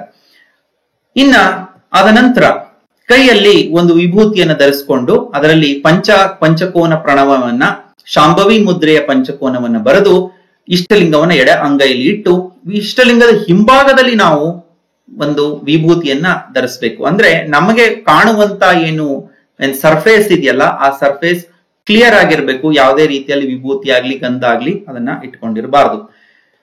ಮತ್ತು ಬೇರೆ ಎಲ್ಲದನ್ನ ಕೂಡ ಆನಂತರ ನಾವು ಹೂವಿದ್ರೆ ಹೂವನ್ನು ಹಿಂಭಾಗದಲ್ಲಿ ಇಟ್ಕೊಳ್ಬಹುದು. ಧೂಪ, ದೀಪ, ಆರತಿ, ನೈವೇದ್ಯ ಇತ್ಯಾದಿಗಳನ್ನು ನಾವು ತೋರಿಸಿ ಕೊನೆಗೆ ಶರಣಾರ್ಥಿ ಅಥವಾ ನಮಸ್ಕಾರವನ್ನ ನಾವು ಬಲಗೈಯಿಂದ ಕುರಂಗ ಮುದ್ರೆಯಿಂದ ನಾವು ನಮಸ್ಕಾರವನ್ನ ಮಾಡಿ, ಈ ರೀತಿಯಾಗಿ ಮಾಡುವಂತ ಸಂದರ್ಭದಲ್ಲಿ ನಾವು ಅನೇಕ ವಚನಗಳನ್ನ, ಅನುಭವ ಗೀತೆಗಳನ್ನ ಹಾಡಬಹುದು. ಹಾಗಾಗಿ ಈ ಇಷ್ಟಲಿಂಗ ಯೋಗ ಅಥವಾ ಅದರ ಮೊದಲನೇ ಹಂತವಾದಂತ ಮಾಟ ಇಲ್ಲಿಗೆ ಮುಗಿತಾ ಇದೆ. ಇದೆಲ್ಲವೂ ಕೂಡ ನಾವು ನೋಡೋದಾದ್ರೆ ಕೇವಲ ಒಂದು 5ರಿಂದ 6 ನಿಮಿಷದಲ್ಲಿ ಇವೆಲ್ಲವೂ ಕೂಡ ಮುಗಿದು ಹೋಗುವಂತದ್ದು. ಇದು ಪ್ರಾರಂಭದ ಹಂತದಲ್ಲಿ ಸಾಧಕರಿಗೆ ಇದು ಅನ್ವಯವಾಗುವ ರೀತಿಯಲ್ಲಿ ನಾನು ಹೇಳ್ತಾ ಇದ್ದೇನೆ. ಸಾಧಕರು ಇದನ್ನ ಬೇರೆ ಅಷ್ಟವಿಧಾರ್ಚನೆ, ಷೋಡಶೋಪಚಾರದ ಒಂದು ಪೂಜೆಯನ್ನ ಕೂಡ ಅನೇಕ ಸಾಧಕರು ಮಾಡಬಹುದು. ಅದಕ್ಕೆ ಯಾವುದೇ ರೀತಿಯಾದಂತಹ ಅಭ್ಯಂತರ ಇಲ್ಲ. ಇನ್ನ 2ನೇ ಹಂತಕ್ಕೆ ಬರೋಣ. ಅದು ನೋಟ, ಟು ಗೇಜ್ ಆರ್ ತ್ರಾಟಕ ಅಥವಾ ನೋಡುವುದು ಅಂತ. ಇದು ಬಹಳ ಮುಖ್ಯವಾಗಿರುವಂತ ಒಂದು ಹಂತ. ಗುರು ಬಸವಣ್ಣನವರು ಒಂದ್ ಕಡೆ ಹೇಳ್ತಾರೆ, ನಿಮ್ಮ ನೋಟವನಂತ ಸುಖ, ನಿಮ್ಮ ಊಟ ಪರಮ ಸುಖ, ಕವುಟು ಕೋಟಿ ರೋಮಂಗಳು ಕಂಗಳಾಗಿ ನೋಡುತ್ತಿದ್ದೆನು. ಕೂಡಲ ಸಂಗಮ ದೇವಯ್ಯ ನಿಮ್ಮ ನೋಡಿ ನೋಡಿ ಮನದಲ್ಲಿ ರತಿ ಹುಟ್ಟಿ ನಿಮಿರ್ದವೆನ್ನ ಕಳೆಗಳು. ಅಂಗೈಯೊಳಗಣ ಲಿಂಗವ ನೋಡುತ್ತಾ ಕಂಗಳ ಕಡೆಗೂಡಿ ಒರಿಯುತ್ತಾ ಸುರಿಯುತ್ತಾ ಎಂದಿಪ್ಪೆನು. ನೋಟವೇ ಪ್ರಾಣವಾಗಿ ಎಂದಿಪ್ಪೆನು, ಕೂಟವೇ ಪ್ರಾಣವಾಗಿ ಎಂದಿಪ್ಪೆನು. ಎನ್ನಂಗ ವಿಕಾರದ ಸಂಗವಳಿದು ಕೂಡಲ ಸಂಗಯ್ಯ ಲಿಂಗವೇ ಲಿಂಗವೇ ಲಿಂಗವೇ ಎನ್ನುತ್ತ. ಇಲ್ಲಿ ಆ ನೋಟದ ಮುಖಾಂತರವಾಗಿ ನಮ್ಮ ಮನಸ್ಸು ಅಲ್ಲಿ ಕೇಂದ್ರೀಕೃತವಾಗಿ ನಮ್ಮ ಮೈಯೆಲ್ಲ ಕಣ್ಣಾಗಿ ನಾವು ಪರಮಾತ್ಮನ ಆ ಚಿತ್ತಳೆಯನ್ನ ಇಷ್ಟಲಿಂಗದ ಮುಖಾಂತರವಾಗಿ ನಾವು ನೋಡ್ತಾ ಹೋಗುವಂಥದ್ದು ಈ ನೋಟ ಅಥವಾ ಎರಡನೇ ಹಂತದ ಒಂದು ಶಿವಯೋಗದ ಪರಿಕಲ್ಪನೆ. ಇಲ್ಲಿ ನಾವು ಈ ನೋಟದ ಮುಖಾಂತರವಾಗಿ ನಾವು ನೋಡುವಂಥದ್ದು, ಇಲ್ಲಿ ನಾವು ಗಮನಿಸಬೇಕಾಗಿರುವುದು, it is a most crucial and most important step of Shivayoga. ನಾವು ಅರ್ಚನೆ ಮಾಡೋದ್ರಿಂದ ನಮ್ಮ ಮನಸ್ಸು, ನಮ್ಮ ಭಾವನೆಗಳು ಈ ಒಂದು ಏಕಾಗ್ರತೆಯತ್ತ ಈಗ ಮುಖ ಮಾಡಿದೆ. ಈಗ ಒಂದು ಹೆಜ್ಜೆ ಮುಂದೆ ಹೋಗಿ ನಾವು ಇವತ್ತು ನಮ್ಮಲ್ಲಿರುವಂತ ಆ ಅಂತರ್ಗತವಾಗಿರುವಂತ ಒಂದು ಧನಾತ್ಮಕವಾಗಿರುವಂತ ಶಕ್ತಿಯನ್ನ ಜಾಗೃತ ಮಾಡಿಕೊಳ್ಳೋದು, ಪಾಸಿಟಿವ್ ಎನರ್ಜಿಯನ್ನ ನಾವು ಗಳಿಸ್ಕೊಳ್ಳಲಿಕ್ಕೆ ಸಾಧನೆ. ಜಗತ್ತಿನಲ್ಲಿರುವಂತ ಎಲ್ಲ ಯೋಗಗಳು ಇರುವ ಶಕ್ತಿಯನ್ನ ಯಾವ ರೀತಿಯಾಗಿ ನಾವು ಮೇಂಟೈನ್ ಮಾಡಬೇಕು, ಕನ್ಸರ್ವ್ ಮಾಡಬೇಕು ಅನ್ನೋದನ್ನ ಹೇಳ್ಕೊಟ್ರೆ, ಬಸವಾದಿ ಶರಣರ ಶಿವಯೋಗ ನಮ್ಮಲ್ಲಿರುವಂತ ಶಕ್ತಿಯನ್ನ ಒಂದು ಸಂಗ್ರಹ ಮಾಡಿಕೊಳ್ಳೋದ್ರ ಜೊತೆಗೆ ಇನ್ನಷ್ಟು ಧನಾತ್ಮಕವಾಗಿರುವಂತ ಶಕ್ತಿಯನ್ನು ಉತ್ಪಾದನೆ ಮಾಡುವುದನ್ನು ಕೂಡ ಇಷ್ಟಲಿಂಗ ಯೋಗದಲ್ಲಿ ಕಲಿಸಿದ್ರು. ಹಾಗಾಗಿ ಪಾಸಿಟಿವ್ ಎನರ್ಜಿ ಅನ್ನುವಂಥದ್ದನ್ನ ನಾವು ಇಷ್ಟಲಿಂಗದ ಯೋಗದ ನೋಟದ ಮುಖಾಂತರವಾಗಿ ನಾವು ಗಳಿಸ್ತಾ ಹೋಗ್ಬೇಕು. ಇಷ್ಟಲಿಂಗವನ್ನ ಎಡಗೈಯಲ್ಲಿ ಇಟ್ಟುಕೊಂಡು ನಮ್ಮ ಹೃದಯದ ಭಾಗ ಅಥವಾ ಮೂಗಿನ ನೇರಕ್ಕೆ ನಾವು ಒಂದು ಸುಮಾರು 12 ಅಂಗುಲ ದೂರದಲ್ಲಿ ನಾವು ಇಷ್ಟಲಿಂಗದ ಮೇಲೆ ಅದನ್ನ ನಾವು ಬಿಂದುವಿನ ಮೇಲೆ ನಾವು ಕೇಂದ್ರೀಕರಿಸ್ತಾ ಹೋಗುವಂಥದ್ದು. ಇಲ್ಲಿ ಕಣ್ಣುಗಳು ಪೂರ್ತಿ ತೆರೆಯದೆ, ಪೂರ್ತಿ ಮುಚ್ಚದೆ ಮತ್ತು ಮಿಟುಕಿಸದಲೆ, ಅದು ಯಾವುದೇ ರೀತಿಯಾಗಿ ನಾವು ಬ್ಲಿಂಕ್ ಮಾಡದೇ ಇರೋದು, it has to remain still without blinking. ಅದನ್ನೇ ಶರಣರು ಅನಿಮಿಷ ದೃಷ್ಟಿ ಅಂತ ಕರೆದ್ರು. ಆನಂತರ ನಮ್ಮ ಇಷ್ಟಲಿಂಗವನ್ನು ನೋಡ್ತಾ ನೋಡ್ತಾ ನಮ್ಮ ಉಸಿರಾಟ ನಿಧಾನವಾಗಿ ಮತ್ತು ಅಷ್ಟೇ ಸಮಚಿತ್ತವಾಗಿ ಅದು ನಡೀತಾ ಹೋಗ್ಬೇಕು. ಇದು ಇಷ್ಟಲಿಂಗದ ಒಂದು ಮೇಲ್ಗಡೆ ಇರುವಂತ ಒಂದು ಬಿಂದುವಿನಲ್ಲಿ ನಮ್ಮ ಕಣ್ಣಿನ ದೃಷ್ಟಿ ಅಲ್ಲಿ ನೆಟ್ಟು ನಮ್ಮ ಉಸಿರಾಟ ನಿಧಾನಗತಿಯಾಗಿ ಸಾಕ್ತಾ ಇರುವಂತದ್ದು. ಈ ಒಂದು ಸಂದರ್ಭದಲ್ಲಿ ಒಂದು ಮನಸ್ಸಿನಲ್ಲಿ ಮಹಾಮಂತ್ರವಾದಂತ ನಮಃ ಶಿವಾಯ ಓಂ ಅನ್ನುವಂತ ಮಹಾಮಂತ್ರದ ಜಪವನ್ನ ಅಥವಾ ಶ್ರೀ ಗುರು ಬಸವಲಿಂಗಾಯ ನಮಃ ಅನ್ನುವಂತ ಗುರು ಮತ್ತು ಲಿಂಗ ಮಂತ್ರವನ್ನ ನಾವು ಇಲ್ಲಿ ಜಪಿಸ್ತಾ ಹೋಗ್ಬಹುದು. ಇದು ಮನಸ್ಸಿನ ಒಂದು ಏಕಾಗ್ರತೆಗೆ ಸಹಾಯಕವಾಗಬಹುದು ಅನ್ನುವಂಥದ್ದು. ಈ ಒಂದು ನೋಟ ಎಲ್ಲಿವರೆಗೂ ಅದು ಹೋಗ್ಬೇಕು ಅಂತಂದ್ರೆ, ಇದು ನಮ್ಮಲ್ಲಿರುವಂತ ಒಂದು ಎಟರ್ನಲ್ ಹ್ಯಾಪಿನೆಸ್, ಅಂದ್ರೆ ನಮ್ಮಲ್ಲಿ ಒಂದು ಸಹಜವಾದಂತ ಒಂದು ಆನಂದ ನಮ್ಮಲ್ಲಿ ಅಲ್ಲಿ ಬರ್ತಾ ಇದೆ. ಈ ಆನಂದದಿಂದ ಕೆಲವರಿಗೆ ಆನಂದ ಬಾಷ್ಪಗಳು ಸುರಿಬಹುದು, ಆದ್ರೆ ಅಲ್ಲಿಗೆ ಯೋಗವನ್ನು ನಿಲ್ಲಿಸಬೇಕಾದಂತ ಅವಶ್ಯಕತೆ ಇಲ್ಲ. ಅದಕ್ಕೂ ಕೂಡ ಮುಂದುವರೆದು ನಾವು ಯೋಗವನ್ನ ನಾವು ಮುಂದುವರಿಸ್ತಾ ಹೋಗ್ಬೋದು.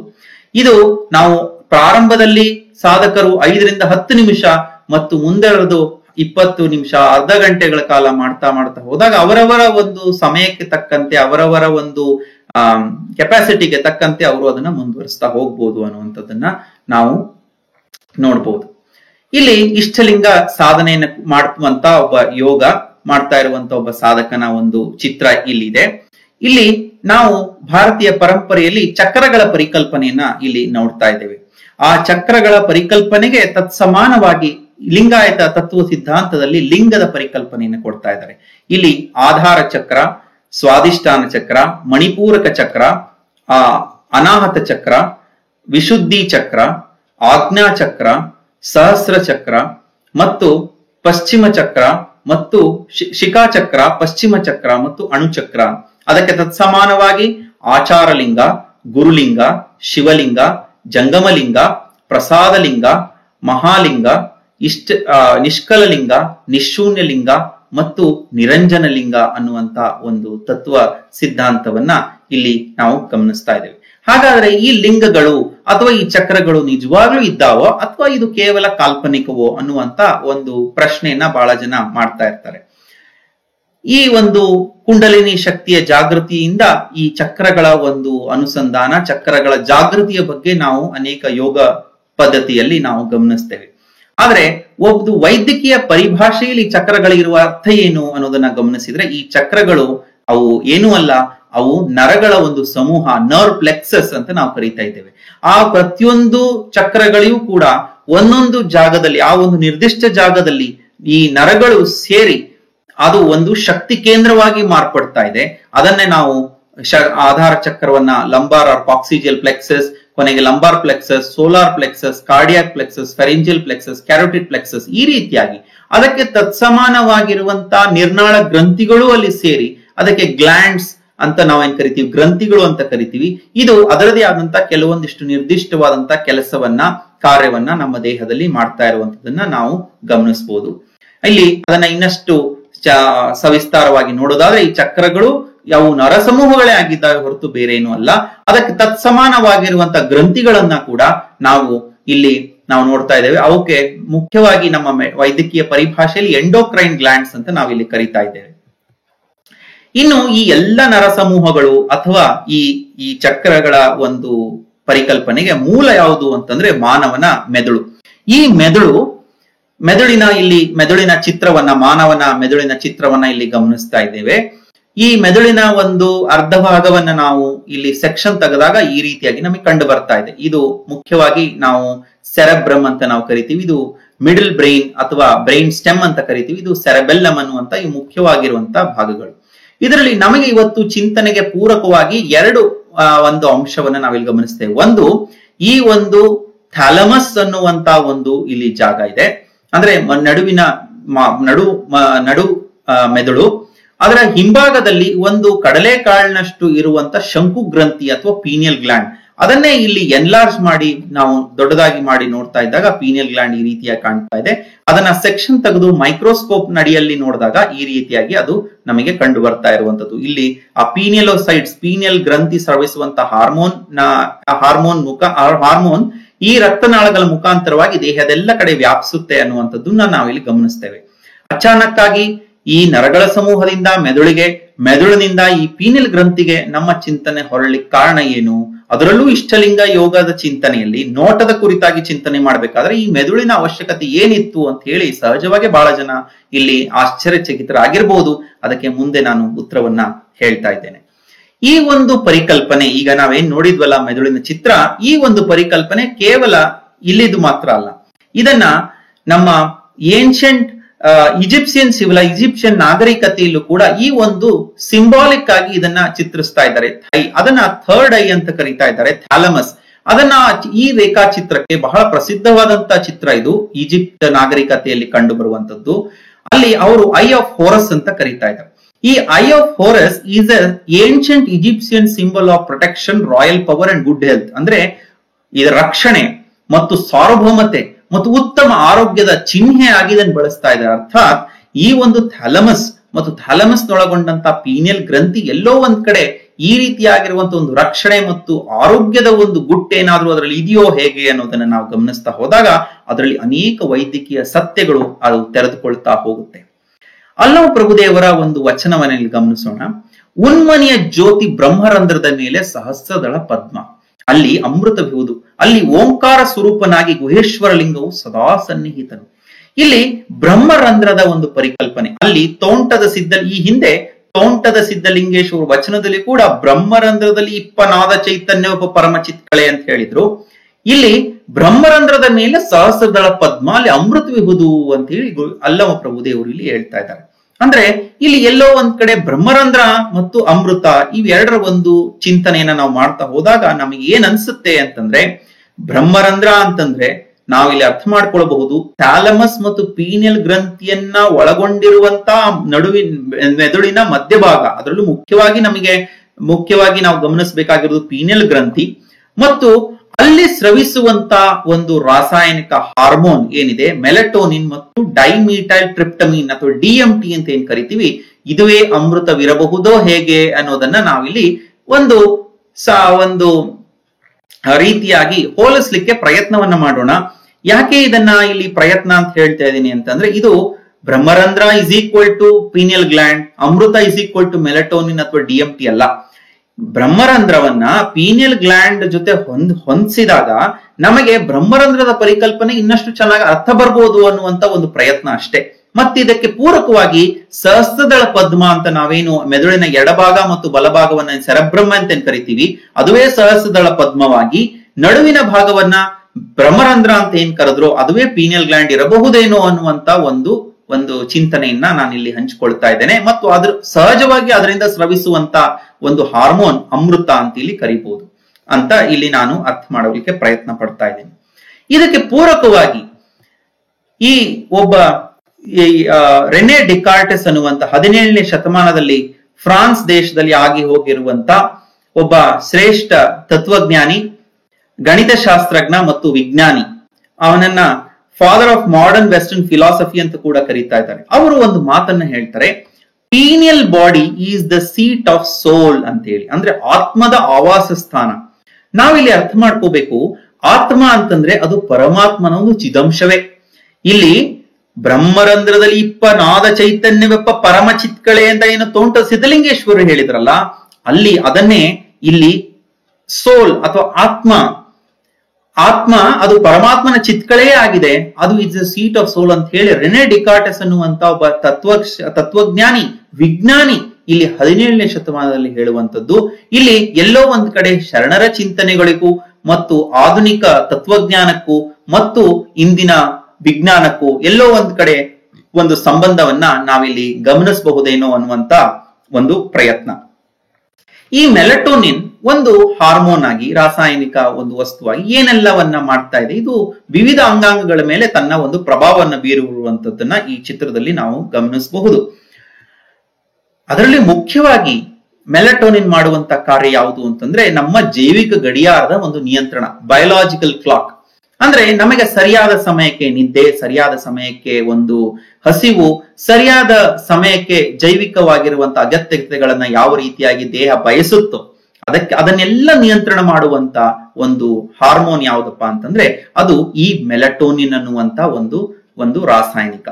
ಇದು ಬಹಳ ಮುಖ್ಯವಾಗಿ ಸರ್ಕಾಡಿಯನ್ ರಿದಮ್ ಅಂತ ನಾವು ಕರಿತೀವಿ, ಬಯೋಲಾಜಿಕಲ್ ರಿದಮ್ ಅಂತ ಕೂಡ ಕರಿತೀವಿ. ಕೆಲವರಿಗೆ ಈ ಒಂದು ಓವರ್ 12 hours ಗಿಂತ 12 ಗಂಟೆಗಳ ಹೆಚ್ಚಿಗೆ ನಾವು ಫ್ಲೈಟ್ ಅಲ್ಲಿ ಜರ್ನಿ ಮಾಡಿ ಬೇರೆ ಒಂದು ಕಾಂಟಿನೆಂಟ್ ಅಥವಾ ಒಂದು ಖಂಡಕ್ಕೆ ನಾವು ಪ್ರಯಾಣವನ್ನು ಮಾಡಿದಾಗ, ಇಲ್ಲಿಂದ ಅಮೆರಿಕಕ್ಕೆ ಪ್ರಯಾಣ ಮಾಡಿದಾಗ, ಅಮೆರಿಕದಿಂದ ಭಾರತಕ್ಕೆ ಪ್ರಯಾಣ ಮಾಡಿದಾಗ ಸಹಜವಾಗಿ ನಮಗೆ ಈ ಬೆಳಕು ಮತ್ತು ಕತ್ತಲೆ ಎಲ್ಲಿ ಸ್ವಲ್ಪ ವ್ಯತ್ಯಾಸವಾಗಿ ನಮಗೆ ಕೆಲವೊಮ್ಮೆ ನಿದ್ರಾಹೀನತೆ ಬರ್ಬೋದು, ಮತ್ತೊಂದು ತೊಂದರೆಗಳಾಗ್ಬೋದು. ಅದನ್ನ ನಾವು ಜೆಟ್ ಲ್ಯಾಗ್ ಅಂತ ನಾವೇನ್ ಕರಿತಾ ಇದ್ದೇವೆ.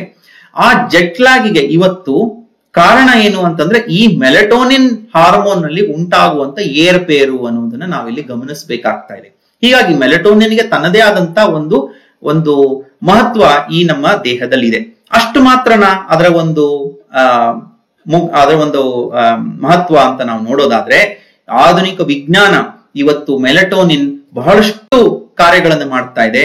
ಅದು ಮುಖ್ಯವಾಗಿ ಮುಪ್ಪಾಗುವುದನ್ನ ತಡೆಗಟ್ಟುವಂತ, ಅರ್ಥಾತ್ ಮುಪ್ಪು ಆದ್ರೂ ಕೂಡ ಆರೋಗ್ಯವಾಗಿ ಇರುವ ರೀತಿಯಲ್ಲಿ ನಮ್ಮನ್ನ ಕಾಪಾಡಿಕೊಂಡು ನಮ್ಮ ದೇಹದ ಒಂದು ಸ್ಥಿತಿಯನ್ನ ಕಾಪಾಡಿಕೊಂಡು ಹೋಗುವಂತ ಒಂದು ಆಂಟಿ ಏಜಿಂಗ್ ಹಾರ್ಮೋನ್ ಅಂತ ಹೇಳಿ ಬಹಳಷ್ಟು ವಿಜ್ಞಾನ ಪತ್ರಿಕೆಗಳಲ್ಲಿ ನಾವು ಅದನ್ನು ಗಮನಿಸ್ತಾ ಇದ್ದೇವೆ. ಬಹಳಷ್ಟು ಅದರ ಕುರಿತಾಗಿ ಅಧ್ಯಯನಗಳು ನಡೀತಾ ಇದ್ದಾವೆ.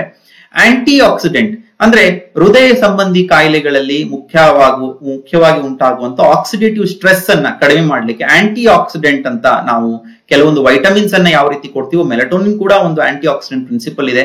ನರಗಳ ನಿಯಂತ್ರಣ ಮತ್ತು ದೇಹದ ರೋಗ ನಿರೋಧಕ ಶಕ್ತಿಯ ನಿಯಂತ್ರಣ, ನ್ಯೂರೋ ರೆಗ್ಯುಲೇಷನ್, ಇಮ್ಯುನೋ ರೆಗ್ಯುಲೇಷನ್ಸ್. ಅದರಲ್ಲೂ ಮುಖ್ಯವಾಗಿ ಈ ಕೆಲವು ವೈದ್ಯಕೀಯ ಒಂದು ತೊಂದರೆಗಳು, ಅದರಲ್ಲಿ ನಿದ್ರಾಹೀನತೆ, ಸ್ಲೀಪ್ ಡಿಸ್ಟರ್ಬೆನ್ಸಸ್, ಮಕ್ಕಳಲ್ಲಿ ಉಂಟಾಗುವಂತ attention deficit hyperactive disorder ಆಗಲಿ, ಅಲ್ಝೀಮರ್ಸ್ ಡಿಸೀಸ್ ಅಥವಾ ಖಿನ್ನತೆಗಾಗಿ, ಅಥವಾ ಯಾವಾಗ್ಲೂ ಕೂಡ ನೋವು ಅನ್ನುವ ಕ್ರಾನಿಕ್ ಫೆಟಿಗ್ ಸಿಂಡ್ರೋಮ್ ಆಗಿರ್ಬೋದು, ಮೈಗ್ರೇನ್ ತಲೆನೋವು ಆಗಿರ್ಬೋದು, ಬೋನ್ ಲಾಸ್, ಆಸ್ಟಿಯೋಪೊರೋಸಿಸ್, ಬೋನ್ ನಲ್ಲಿ ಕ್ಯಾಲ್ಸಿಯಂನ ಕೊರತೆ, ಈ ರೀತಿಯಾಗಿರುವಂತ ಎಲ್ಲ ವೈದ್ಯಕೀಯ ತೊಂದರೆಗಳಿಗೆ ಮೆಲಟೋನಿನ್ ಒಂದು ರೀತಿಯಾದಂತ ಒಂದು ಔಷಧಿ ಅನ್ನುವ ರೀತಿಯಲ್ಲಿ ಕೆಲವೊಂದು ಸಂಶೋಧನೆಗಳು ಅದನ್ನ ಮಾಡ್ತಾ ಇದ್ದಾರೆ. ಇನ್ನೂ ಕೂಡ ಸಾಕಷ್ಟು ಸಂಶೋಧನೆಗಳು ನಡೀತಾ ಇದ್ದಾವೆ. ಈಗ ನಾವು ಇಷ್ಟಲಿಂಗ ಯೋಗದಿಂದ ನೋಟಕ್ಕೆ ಬಂದ್ವಿ, ಅದರಲ್ಲಿ ನಾವು ಮೆದುಳಿನ ಒಂದು ಚಿಂತನೆಯನ್ನ ಮಾಡಿದ್ವಿ, ಪೀನಿಯಲ್ ಗ್ರಂಥಿಗೆ ಬಂದ್ವಿ ಮತ್ತು ಮೆಲಟೋನಿನ್ಗೆ ಬಂದ್ವಿ. ಎಲ್ಲಿ ಇದಕ್ಕೆ ಏನಾದ್ರು ಸಂಬಂಧ ಇದೆಯಾ ಅಂತ ಹೇಳಿ ಬಹಳ ಜನ ಇನ್ನೂವರೆಗೂ ಆಶ್ಚರ್ಯಚಕಿತರಾಗಿ ನೋಡ್ತಾ ಇರಬಹುದು. ಆದ್ರೆ ಮುಂದುವರೆದು ನಾನು ಅದಕ್ಕೆಲ್ಲ ಉತ್ತರವನ್ನ ಇಲ್ಲಿ ಹೇಳ್ತಾ ಇದ್ದೇನೆ. ಈ ಮೆಲಟೋನಿನ್ ಯಾವ ರೀತಿಯಾಗಿ ಸ್ರವಿಸ್ತಾ ಇದೆ? ದಿನನಿತ್ಯ ಒಂದೇ ರೀತಿಯಾಗಿ ಅದರ ಒಂದು ಸೆಕ್ರೀಷನ್ಸ್ ಇರುತ್ತೋ, ಅಥವಾ ದಿನದ ಏರಿಳಿತ ತಕ್ಕಂತೆ ತನ್ನ ಒಂದು ಪರಿಚಲನೆ ಅಥವಾ ರಾಸಾಯನಿಕ ಒಂದು ಹೊರಗೆ ಬರುವಂತದ್ದು ಕೂಡ ಏರ್ಪೇರ್ ಆಗ್ತದೋ ಅನ್ನೋದನ್ನ ನೋಡಿದ್ರೆ, ನಾವು ರಕ್ತದಲ್ಲಿ ಮೆಲಟೋನಿನ್ ತಪಾಸಣೆಯನ್ನ ಮಾಡಿದಾಗ ನಾವು ಯಾವಾಗ ಸೂರ್ಯ ಅಂದ್ರೆ ಬೆಳಕಿನ ಸಮಯದಲ್ಲಿ ಮೆಲಟೋನಿನ್ ಬಹಳ ಕಡಿಮೆ ಸ್ರವಿಸ್ತಾ ಇರುತ್ತೆ. ಕತ್ತಲಾದ ರೀತಿಯಲ್ಲಿ, ಈಗ ನಾವು 8 ಗಂಟೆ ಆದ ಸಮಯದಲ್ಲಿ ಮೆಲಟೋನಿನ್ ಜಾಸ್ತಿ ಆಗ್ತಾ ಹೋಗುತ್ತೆ. ಕೊನೆಗೆ ಅದು ಮಧ್ಯರಾತ್ರಿ 3 ಗಂಟೆಯಿಂದ ಮುಂಜಾನೆ 6 ಗಂಟೆವರೆಗೂ ಅತಿ ಹೆಚ್ಚು ಅದು ಪೀಕ್ ಲೆವೆಲ್ ಅಲ್ಲಿ ಸಕ್ರೀಟ್ ಆಗ್ತಾ ಇರುತ್ತೆ. ನಂತರ ಮತ್ತೆ ಬೆಳಕು ಹರಿದ ಮೇಲೆ ಅದು ಕಡಿಮೆ ಆಗುತ್ತೆ. ಅಂದ್ರೆ ರಾತ್ರಿ ಆಗುವ ಹೊತ್ತಿಗೆ ಜಾಸ್ತಿ ಆಗ್ತಾ ಮಧ್ಯರಾತ್ರಿಯಲ್ಲಿ ಅದರ ಉಚ್ಛ್ರಾಯ ಸ್ಥಿತಿಯನ್ನು ತಲುಪಿ ಮತ್ತು ಬೆಳಗಿನ ಜಾವಕ್ಕೆ ಅಥವಾ ಕೆಳಗೆ ಅದು ಇಳಿತಾ ಹೋಗ್ತಾ ಇರುವಂತದ್ದನ್ನ ನಾವಿಲ್ಲಿ ಗಮನಿಸ್ತೇವೆ. ಇಲ್ಲಿ ಮುಖ್ಯವಾಗಿ ನಾವು ಸಾಮಾನ್ಯವಾಗಿ ಬೆಳಗಿನ ಜಾವ ಅಂತ ನಾವೇನ್ ಕರಿತೀವಿ, ಅದು ಈ 3 ರಿಂದ 6 ಗಂಟೆ ಅಂತ ನಾವು ಇಲ್ಲಿ ಗಮನಿಸಬಹುದು. ಅಲ್ಲಾ ಪ್ರಭುದೇವರು ಒಂದು ವಚನವನ್ನ ಇಲ್ಲಿ ಹೇಳೋದು ಬಹಳ ಸ್ವಾರಸ್ಯಕರವಾಗಿರುವಂತ ಒಂದು ವಚನ ಇದೆ. ಅದೇನು ಅಂದ್ರೆ, ಹೊತ್ತಾರೆ ಪೂಜಿಸಲು ಬೇಡ ಕಂಡ, ಬೈಗೆಯೂ ಪೂಜಿಸಲು ಬೇಡ ಕಂಡ, ಇರುಳುವನು ಹಗಲುವನ್ನು ಕಳೆದು ಪೂಜೆಯನ್ನು ಪೂಜಿಸಲು ಬೇಕು ಕಂಡ, ಇಂತಪ್ಪ ಪೂಜೆಯನ್ನು ಪೂಜಿಸುವವರ ಎನಗೆ ನೀ ತೋರಾಗುಹೇಶ್ವರ. ಅಂದ್ರೆ ಇಲ್ಲಿ ಮುಖ್ಯವಾಗಿ ನಾವು ಗಮನಿಸಬೇಕಾಗಿರುವುದು, ಇರುಳುವನ್ನು ಹಗಲುವನ್ನು ಕಳೆದು ಪೂಜೆಯನ್ನು ಮಾಡಬೇಕು ಅನ್ನುವಂತ ಒಂದು ಚಿಂತನೆ ಏನಿದೆ. ಈ ಇರುಳು ಮತ್ತು ಹಗಲನ್ನ ಕಳೆಯುವಂತ ಒಂದು ಸ್ಥಿತಿ, ಅದು ಬೆಳಗಿನ ಜಾವ, ಆ ಸಮಯದಲ್ಲಿ ಮಾಡುವಂತ ಪೂಜೆ ಬಹಳಷ್ಟು ಪರಿಣಾಮಕಾರಿಯಾಗಿರ್ತದೆ ಅನ್ನುವಂಥದ್ದು ಅಲ್ಲೋ ಪ್ರಭುದೇವರ ಒಂದು ಅಭಿಪ್ರಾಯವಾಗಿರ್ಬೋದೇನೋ ಅನ್ನುವಂಥದ್ದು.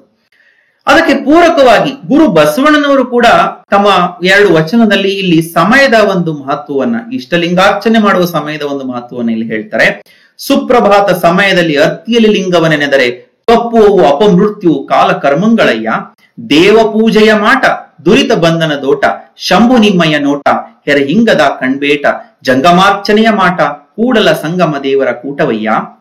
ಹೊತ್ತಾರೆ ಎದ್ದು ಅಗ್ಗವಣಿ ಪತ್ರೆ ಪುಷ್ಪವ ತಂದು ಹೊತ್ತು ಹೋಗದ ಮುನ್ನ ಪೂಜಿಸು ಲಿಂಗವ, ಹೊತ್ತು ಹೋದ ಬಳಿಕ ನಿನ್ನನಾರು ಕೇಳುವರು, ಹೊತ್ತು ಹೋಗದ ಮುನ್ನ ಮೃತ್ಯುವಯ್ಯದ ಮುನ್ನ ತೊತ್ತು ಕೆಲಸವ ಮಾಡು ನಮ್ಮ ಕೂಡಲ ಸಂಗಮ ದೇವನ. ಇಲ್ಲಿ ಸುಪ್ರಭಾತ ಸಮಯದಲ್ಲಿ ಅರ್ತಿಯ ಲಿಂಗವನೆನೆದರೆ ತಪ್ಪು ಅಪಮೃತ್ಯು.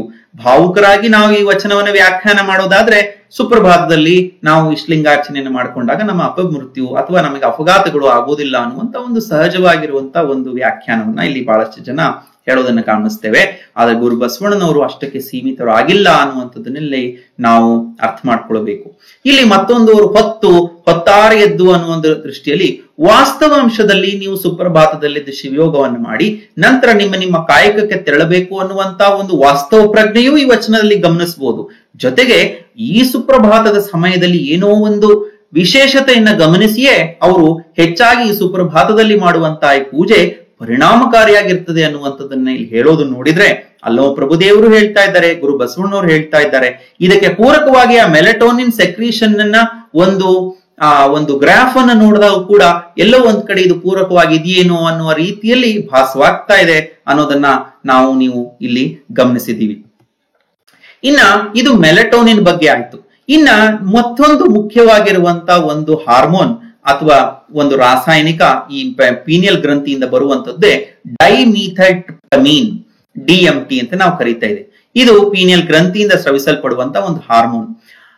ಅಮೆರಿಕದ ಶ್ರೇಷ್ಠ ಒಬ್ಬ ಪ್ರಸಿದ್ಧ ಮನೋವಿಜ್ಞಾನಿ ಮಾತ್ರವಲ್ಲ, ಸಂಶೋಧಕ ಕೂಡ 1980ರ ದಶಕದಲ್ಲಿ ಈ ಡೈಮಿಥೈಲ್ಟ್ರಿಪ್ಟಮೀನ್ ಕುರಿತಾಗಿ ಸಂಶೋಧನೆ ನಡೆಸಿದಂತ ಒಬ್ಬ ವೈದ್ಯ ಡಾಕ್ಟರ್ ರಿಕ್ ಸ್ಟ್ರಾಸ್ಮನ್ ಅಂತ ಹೇಳಿ ನಾವು ಕರೀತಾ ಇದ್ದೇವೆ. ಅವರು ಈ ಒಂದು DMTಗೆ ದ ಸ್ಪಿರಿಟ್ ಮಾಲಿಕ್ಯೂಲ್ ಅಂತ ಕರೀತಾ ಇದ್ದಾರೆ. ಅವರದೇ ಒಂದು ಪುಸ್ತಕ ಇದೆ, DMT ದ ಸ್ಪಿರಿಟ್ ಮಾಲಿಕ್ಯೂಲ್, ಅಂದ್ರೆ ಚೈತನ್ಯಾತ್ಮಕವಾದಂತ ವಸ್ತು ಅಂತ.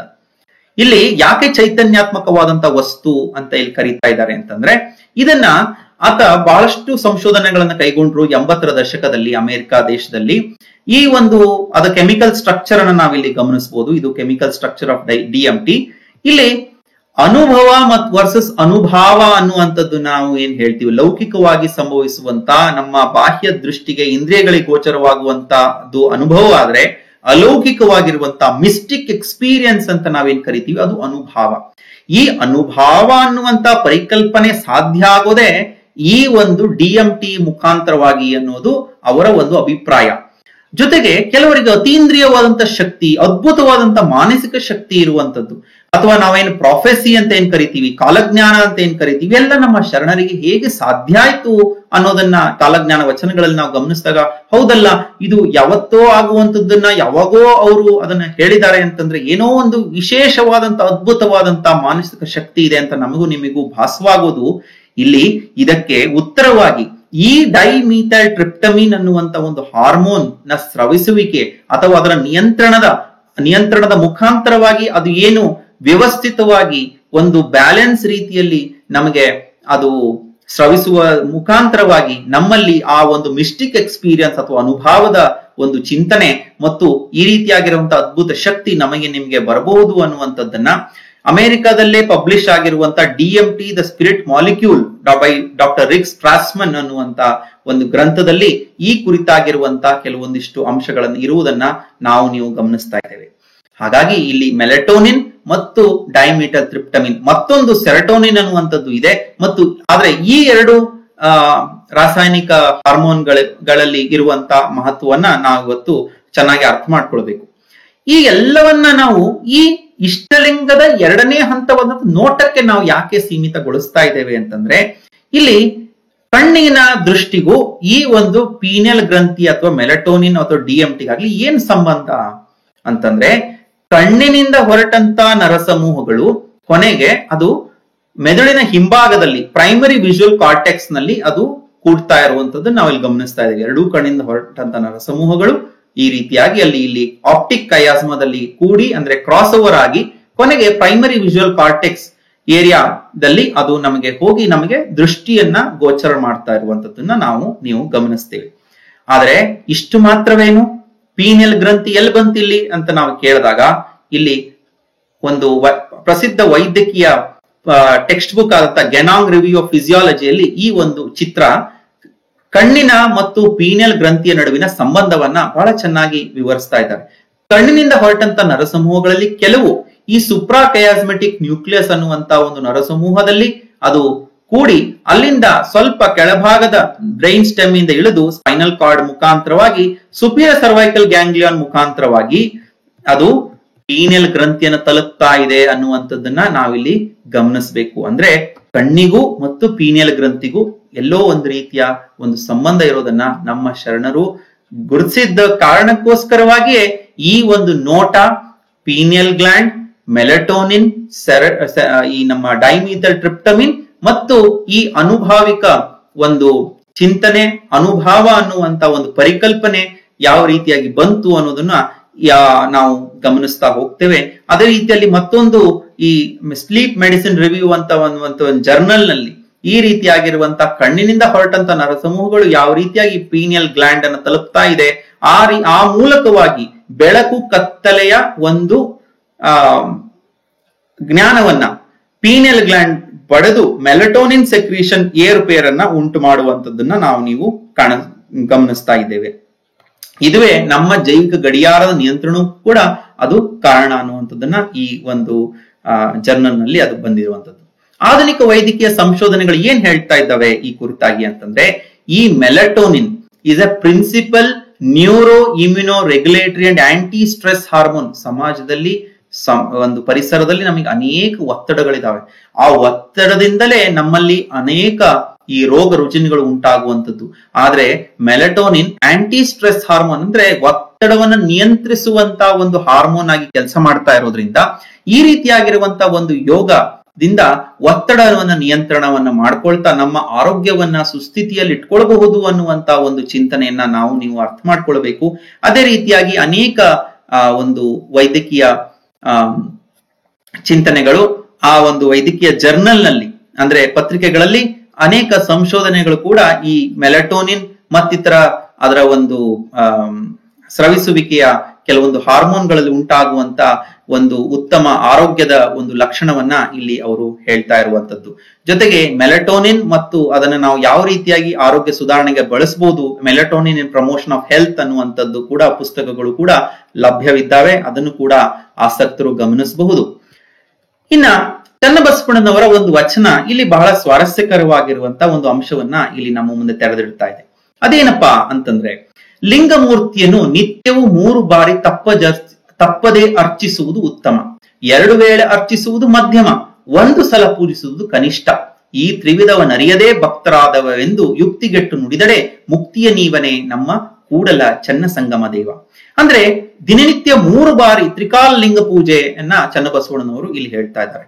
ಆದ್ರೆ ಇದುವರೆಗೂ ನಾವೇನ್ ನೋಡಿದ್ವಿ, ಸುಪ್ರಭಾತ ಸಮಯದಲ್ಲೇ ಲಿಂಗಾರ್ಚನೆಯನ್ನ ಮಾಡಬೇಕು, ಅದು ಪರಿಣಾಮಕಾರಿ ಅಂತ ಹೇಳ್ತಾ ಇದ್ವಿ.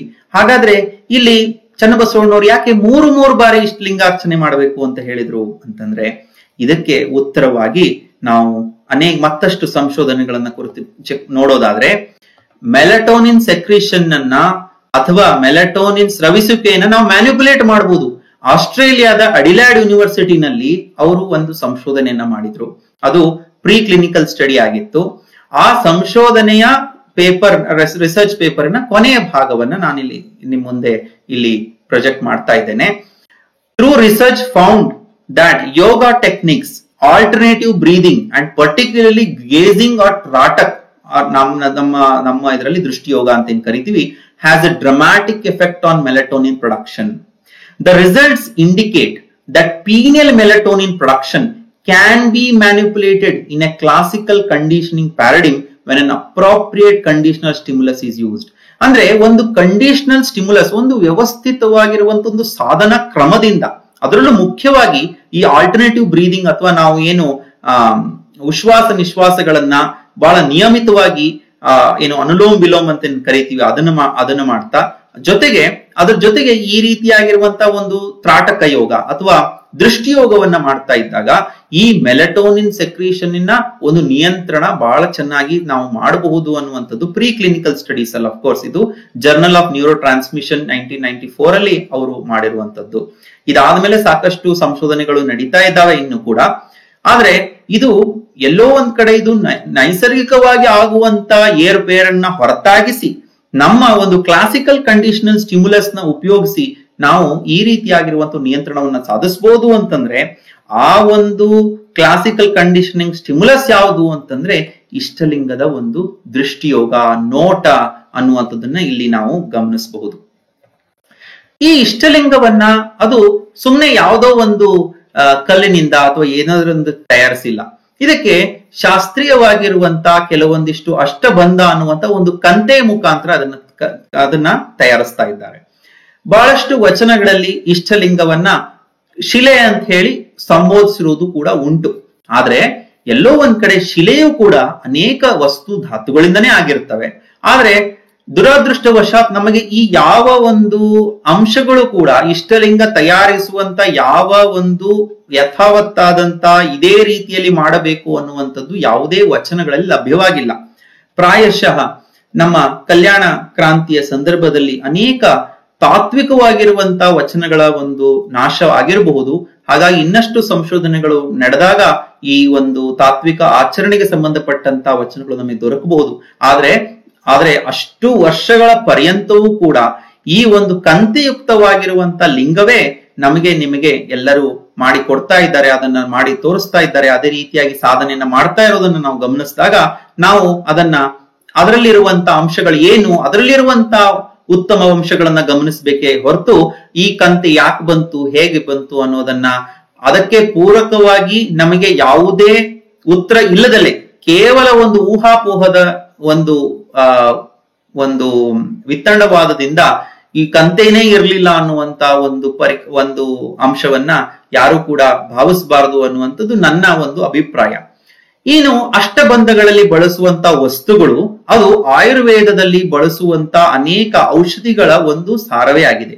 ಅಲ್ಲಿ ಬಳಸುವಂತ ಶಿಲಾರಸ ಅಥವಾ ಆಂಬರ್, ಇಂಗಳಿಕ ಅಥವಾ ಸಿನಾಬಾರ್, ರಾಳ ರೆಸಿನ್, ಅರಗು ಸೀಲಿಂಗ್ ವ್ಯಾಕ್ಸ್, ರುಮಾಮಸ್ತಕಿ ಮ್ಯಾಸ್ಟಿಕ್, ಅಂಜನ ಜಿಂಕ್ ಆಕ್ಸೈಡ್ ಆಂಟಿಮನಿ ಕಾಂಪೌಂಡ್ಸ್, ಗೇರೆಣ್ಣೆ ಮತ್ತು ಆಕಳ ತುಪ್ಪದ ಕಾಡಿಗೆ. ಈ 8 ವಸ್ತುಗಳನ್ನ ವಿವಿಧ ಪ್ರಮಾಣದಲ್ಲಿ ಬೆರೆಸಿ ಆಗುವಂತದ್ದೇ ಒಂದು ಕಂತೆ ಎನ್ನುವಂಥದ್ದು. ಈ ಕಂತೆ ಕಪ್ಪು ಬಣ್ಣ ಇದ್ದು, ಆ ಕಪ್ಪು ಬಣ್ಣಕ್ಕಿಂತಲೂ ಅದು ಇಂಡಿಗೋ ಮಿಶ್ರಿತ ಕಪ್ಪು ಬಣ್ಣ ಅನ್ನುವಂಥದ್ದು ನಾವಿಲ್ಲಿ ಗಮನಿಸ್ತೇವೆ. ಈ ಒಂದು ಬಣ್ಣ ಬಹಳ ಮುಖ್ಯವಾಗಿ ನಮಗೆ ಕೆಲವೊಂದಿಷ್ಟು ತರಂಗಗಳನ್ನ ನಮಗೆ ಅದು ಹಿಡಿದಿಟ್ಕೊಳ್ಳುವಂತ ಒಂದು ಕೆಪಾಸಿಟಿ ಇರೋದು ಕಾರಣಕ್ಕೋಸ್ಕರವಾಗಿ, ಮತ್ತು ಇವೆಲ್ಲವೂ ಕಾರ್ಬನ್ ಯುಕ್ತವಾಗಿರುವಂಥದ್ದು. ಅಂದ್ರೆ ಜೀವಿಯುಕ್ತ. ಕಾರ್ಬನ್ ಅಂತಂದ್ರೆ ಅದು ನಮ್ಮ ಆರ್ಗ್ಯಾನಿಕ್ ಲೋಕವನ್ನ ಪ್ರತಿನಿಧಿಸಿದ್ರೆ, ಒಳಗಡೆ ಇರುವಂತ ಒಂದು ಪೀಠಿಕೆ ಅಥವಾ ಚಂದ್ರಕಾಂತ ಶಿಲೆಯಲ್ಲಿ ಮಾಡಲ್ಪಟ್ಟಂತ ಒಂದು ಪೀಠಿಕೆ ಏನಿದೆ ಅದು ಶೀತಲ ಸ್ವಭಾವ, ಶಾಂತ ಸ್ವಭಾವದಾಗಿದ್ರು ಕೂಡ ಅದು ರೆಪ್ರೆಸೆಂಟ್ ಮಾಡುವಂತದ್ದು ಇನ್ಆರ್ಗ್ಯಾನಿಕ್ ಅಂದ್ರೆ ಸಿಲಿಕಾನ್. ಇಲ್ಲಿ ಸಿಲಿಕಾನ್ ಮತ್ತೆ ಕಾರ್ಬನ್ ಇವೆರಡೂ ಕೂಡ ರಾಸಾಯನ ಶಾಸ್ತ್ರದಲ್ಲಿ ಬಹಳಷ್ಟು ಮಹತ್ವವನ್ನು ಪಡೆದಿದ್ದಾವೆ. ಸಿಲಿಕಾನ್ ಅತಿ ಹೆಚ್ಚು ಇನ್ಆರ್ಗ್ಯಾನಿಕ್ ಅಂದ್ರೆ ಈ ಒಂದು ಜೈವಿಕವಲ್ಲದ ಅಂದ್ರೆ ಇನ್ಆರ್ಗ್ಯಾನಿಕ್ ಮಾಲಿಕ್ಯೂಲ್ ಎಲಿಮೆಂಟ್ ಆದ್ರೆ, ಈ ಜಗತ್ತಿನಲ್ಲಿರುವಂತಹ ಅತಿ ಹೆಚ್ಚು ಇನ್ಆರ್ಗ್ಯಾನಿಕ್ ಎಲಿಮೆಂಟ್ ಆದ್ರೆ ಅತಿ ದೊಡ್ಡ ಆರ್ಗ್ಯಾನಿಕ್ ಎಲಿಮೆಂಟ್ ಯಾವುದು ಅಂದ್ರೆ ಅದು ಕಾರ್ಬನ್ ಅಂದ್ರೆ ಜೀವ, ಇಲ್ಲಿ ನಿರ್ಜೀವ ವಸ್ತು, ಒಂದು ಸಾವಯವ ಮತ್ತೊಂದು ನಿರವಯವಯ. ಈ ರೀತಿಯಾಗಿ ಇಲ್ಲಿ ನಾವು ಅರ್ಥ ಮಾಡ್ಕೊಳ್ಬಹುದು. ಹಾಗಾಗಿ ಈ ಸಾವಯವ ಮತ್ತು ನಿರವಯ, ಗುರು ಬಸವಣ್ಣವರು ಒಂದು ವಚನದಲ್ಲಿ ಹೇಳ್ತಾರೆ, ಅಂತರಂಗದಲ್ಲಿ ಹುದುಗಿರ್ಪ ನಿರವಯ ಲಿಂಗವನ್ನು ಸಾವಯವ ಲಿಂಗವ ಮಾಡಿ.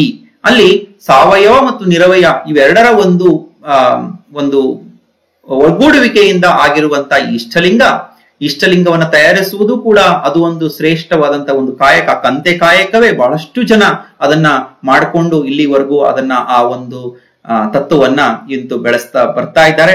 ಇವೆಲ್ಲವನ್ನ ಹಾಕಿ ಮಾಡಿರುವಂತದ್ದೇ ಈ ಇಷ್ಟಲಿಂಗ ಕಂತೆ. ಅದಕ್ಕೆ ಅದರದೇ ಆದಂತ ಕೆಲವೊಂದಿಷ್ಟು ಆಯುರ್ವೇದ ಗುಣಗಳನ್ನ ಹೊಂದಿರುವಂತದ್ದು ಕೂಡ ಇದಕ್ಕೆ ಪೂರಕವಾಗಿ ನಾವು ಇಲ್ಲಿ ಗಮನಿಸಬೇಕು.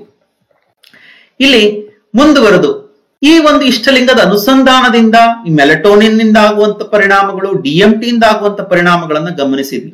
ಅಲ್ಲಿ ಚಾಮರಸ ಕವಿ ತನ್ನ ಪ್ರಭುಲಿಂಗ ಲೀಲೆಯಲ್ಲಿ ಹೇಳ್ತಾ ಇದ್ದಾರೆ, ಬಹಳ ಸವಿಸ್ತಾರವಾಗಿ ಶಿವಯೋಗದ ಒಂದು ಎಫೆಕ್ಟ್ ಅನ್ನ ಅವ್ರು ಈ ರೀತಿಯಾಗಿ ಹೇಳ್ತಾ ಇದ್ದಾರೆ. ಆಲಿನಿಂದರೆ ಸುಳಿದು ಸೂಸುವ ಗಾಳಿ ನಿಲ್ಲುವುದು, ಗಾಳಿ ನಿಲೆ ಮನ ಮೇಲೆ ನಿಲ್ಲುವುದು, ಮನ ನಿಂದರೆ ಬಿಂದು ನಿಂದಿಹುದು, ಲೀಲೆಯಿಂದ ಬಿಂದು ನಿಂದರೆ ಕಾಲ ಕರ್ಮವ ಗೆಲಿದು ಮಾಯೆಯ ಹೇಳ ಹೆಸರಿಲ್ಲದೆನಿಸಬಹುದೇ ಬಸವ ಕೇಳೆಂದ. ಇಲ್ಲಿ ಕಣ್ಣಾಲಿಗಳು ಒಂದು ಕಡೆ ನಿಂತಾಗ ನಮ್ಮ ಉಸಿರಾಡುವಂತ ಗಾಳಿ ಅದು ಒಂದು ಸಮಸ್ಥಿತಿಗೆ ಬರ್ತಾ ಇದೆ. ಅಲ್ಲಿ ಮನಸ್ಸು ನಿಲ್ತಾ ಇದೆ. ಈ ಮನಸ್ಸು ಅನ್ನುವಂಥದ್ದು ಮರ್ಕಟನಿದ್ದಂತೆ ಬಹಳಷ್ಟು ಕಡೆ ಓಡಾಡ್ತಾ ಇರುತ್ತೆ.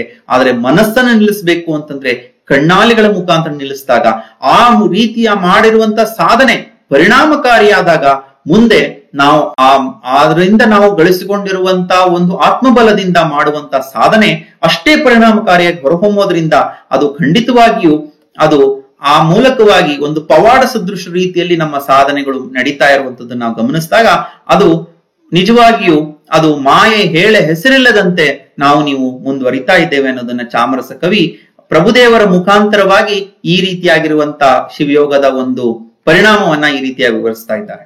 ಇನ್ನ ಮೂರನೇ ಕೊನೆ ಹಂತವಾದಂತ ಕೂಟ, ಟು ಮರ್ಜ್ ಆರ್ ಯುನೈಟ್ ಅನ್ನೋದ್ರ ಕುರಿತಾಗಿ ನಾವು ಹೇಳೋದಾದ್ರೆ, ಗುರು ಬಸವಣ್ಣನವರ ಒಂದು ವಚನವನ್ನು ಗಮನಿಸಬೇಕು. ವಚನದಲ್ಲಿ ನಿಮ್ಮ ನಾಮಾಮೃತ ತುಂಬಿ, ಇಲ್ಲಿ ಪಂಚೇಂದ್ರಿಯಗಳು ಕೂಡ ಅದರ ಉದಾತ್ತೀಕರಿಸಿ ಹೇಳ್ತಾ ಇದ್ದಾರೆ. ಏನೇನು ತುಂಬಿಕೊಂಡಾಗ ಅಲ್ಲಿ ತನ್ನ ಮೂಲ ಅಸ್ತಿತ್ವವನ್ನ ಕಳೆದುಕೊಂಡು ಸಾಮರಸ್ಯದ ಅನುಭವ ಇಲ್ಲಿ ಆಗ್ತಾ ಇರುವಂತದ್ದು.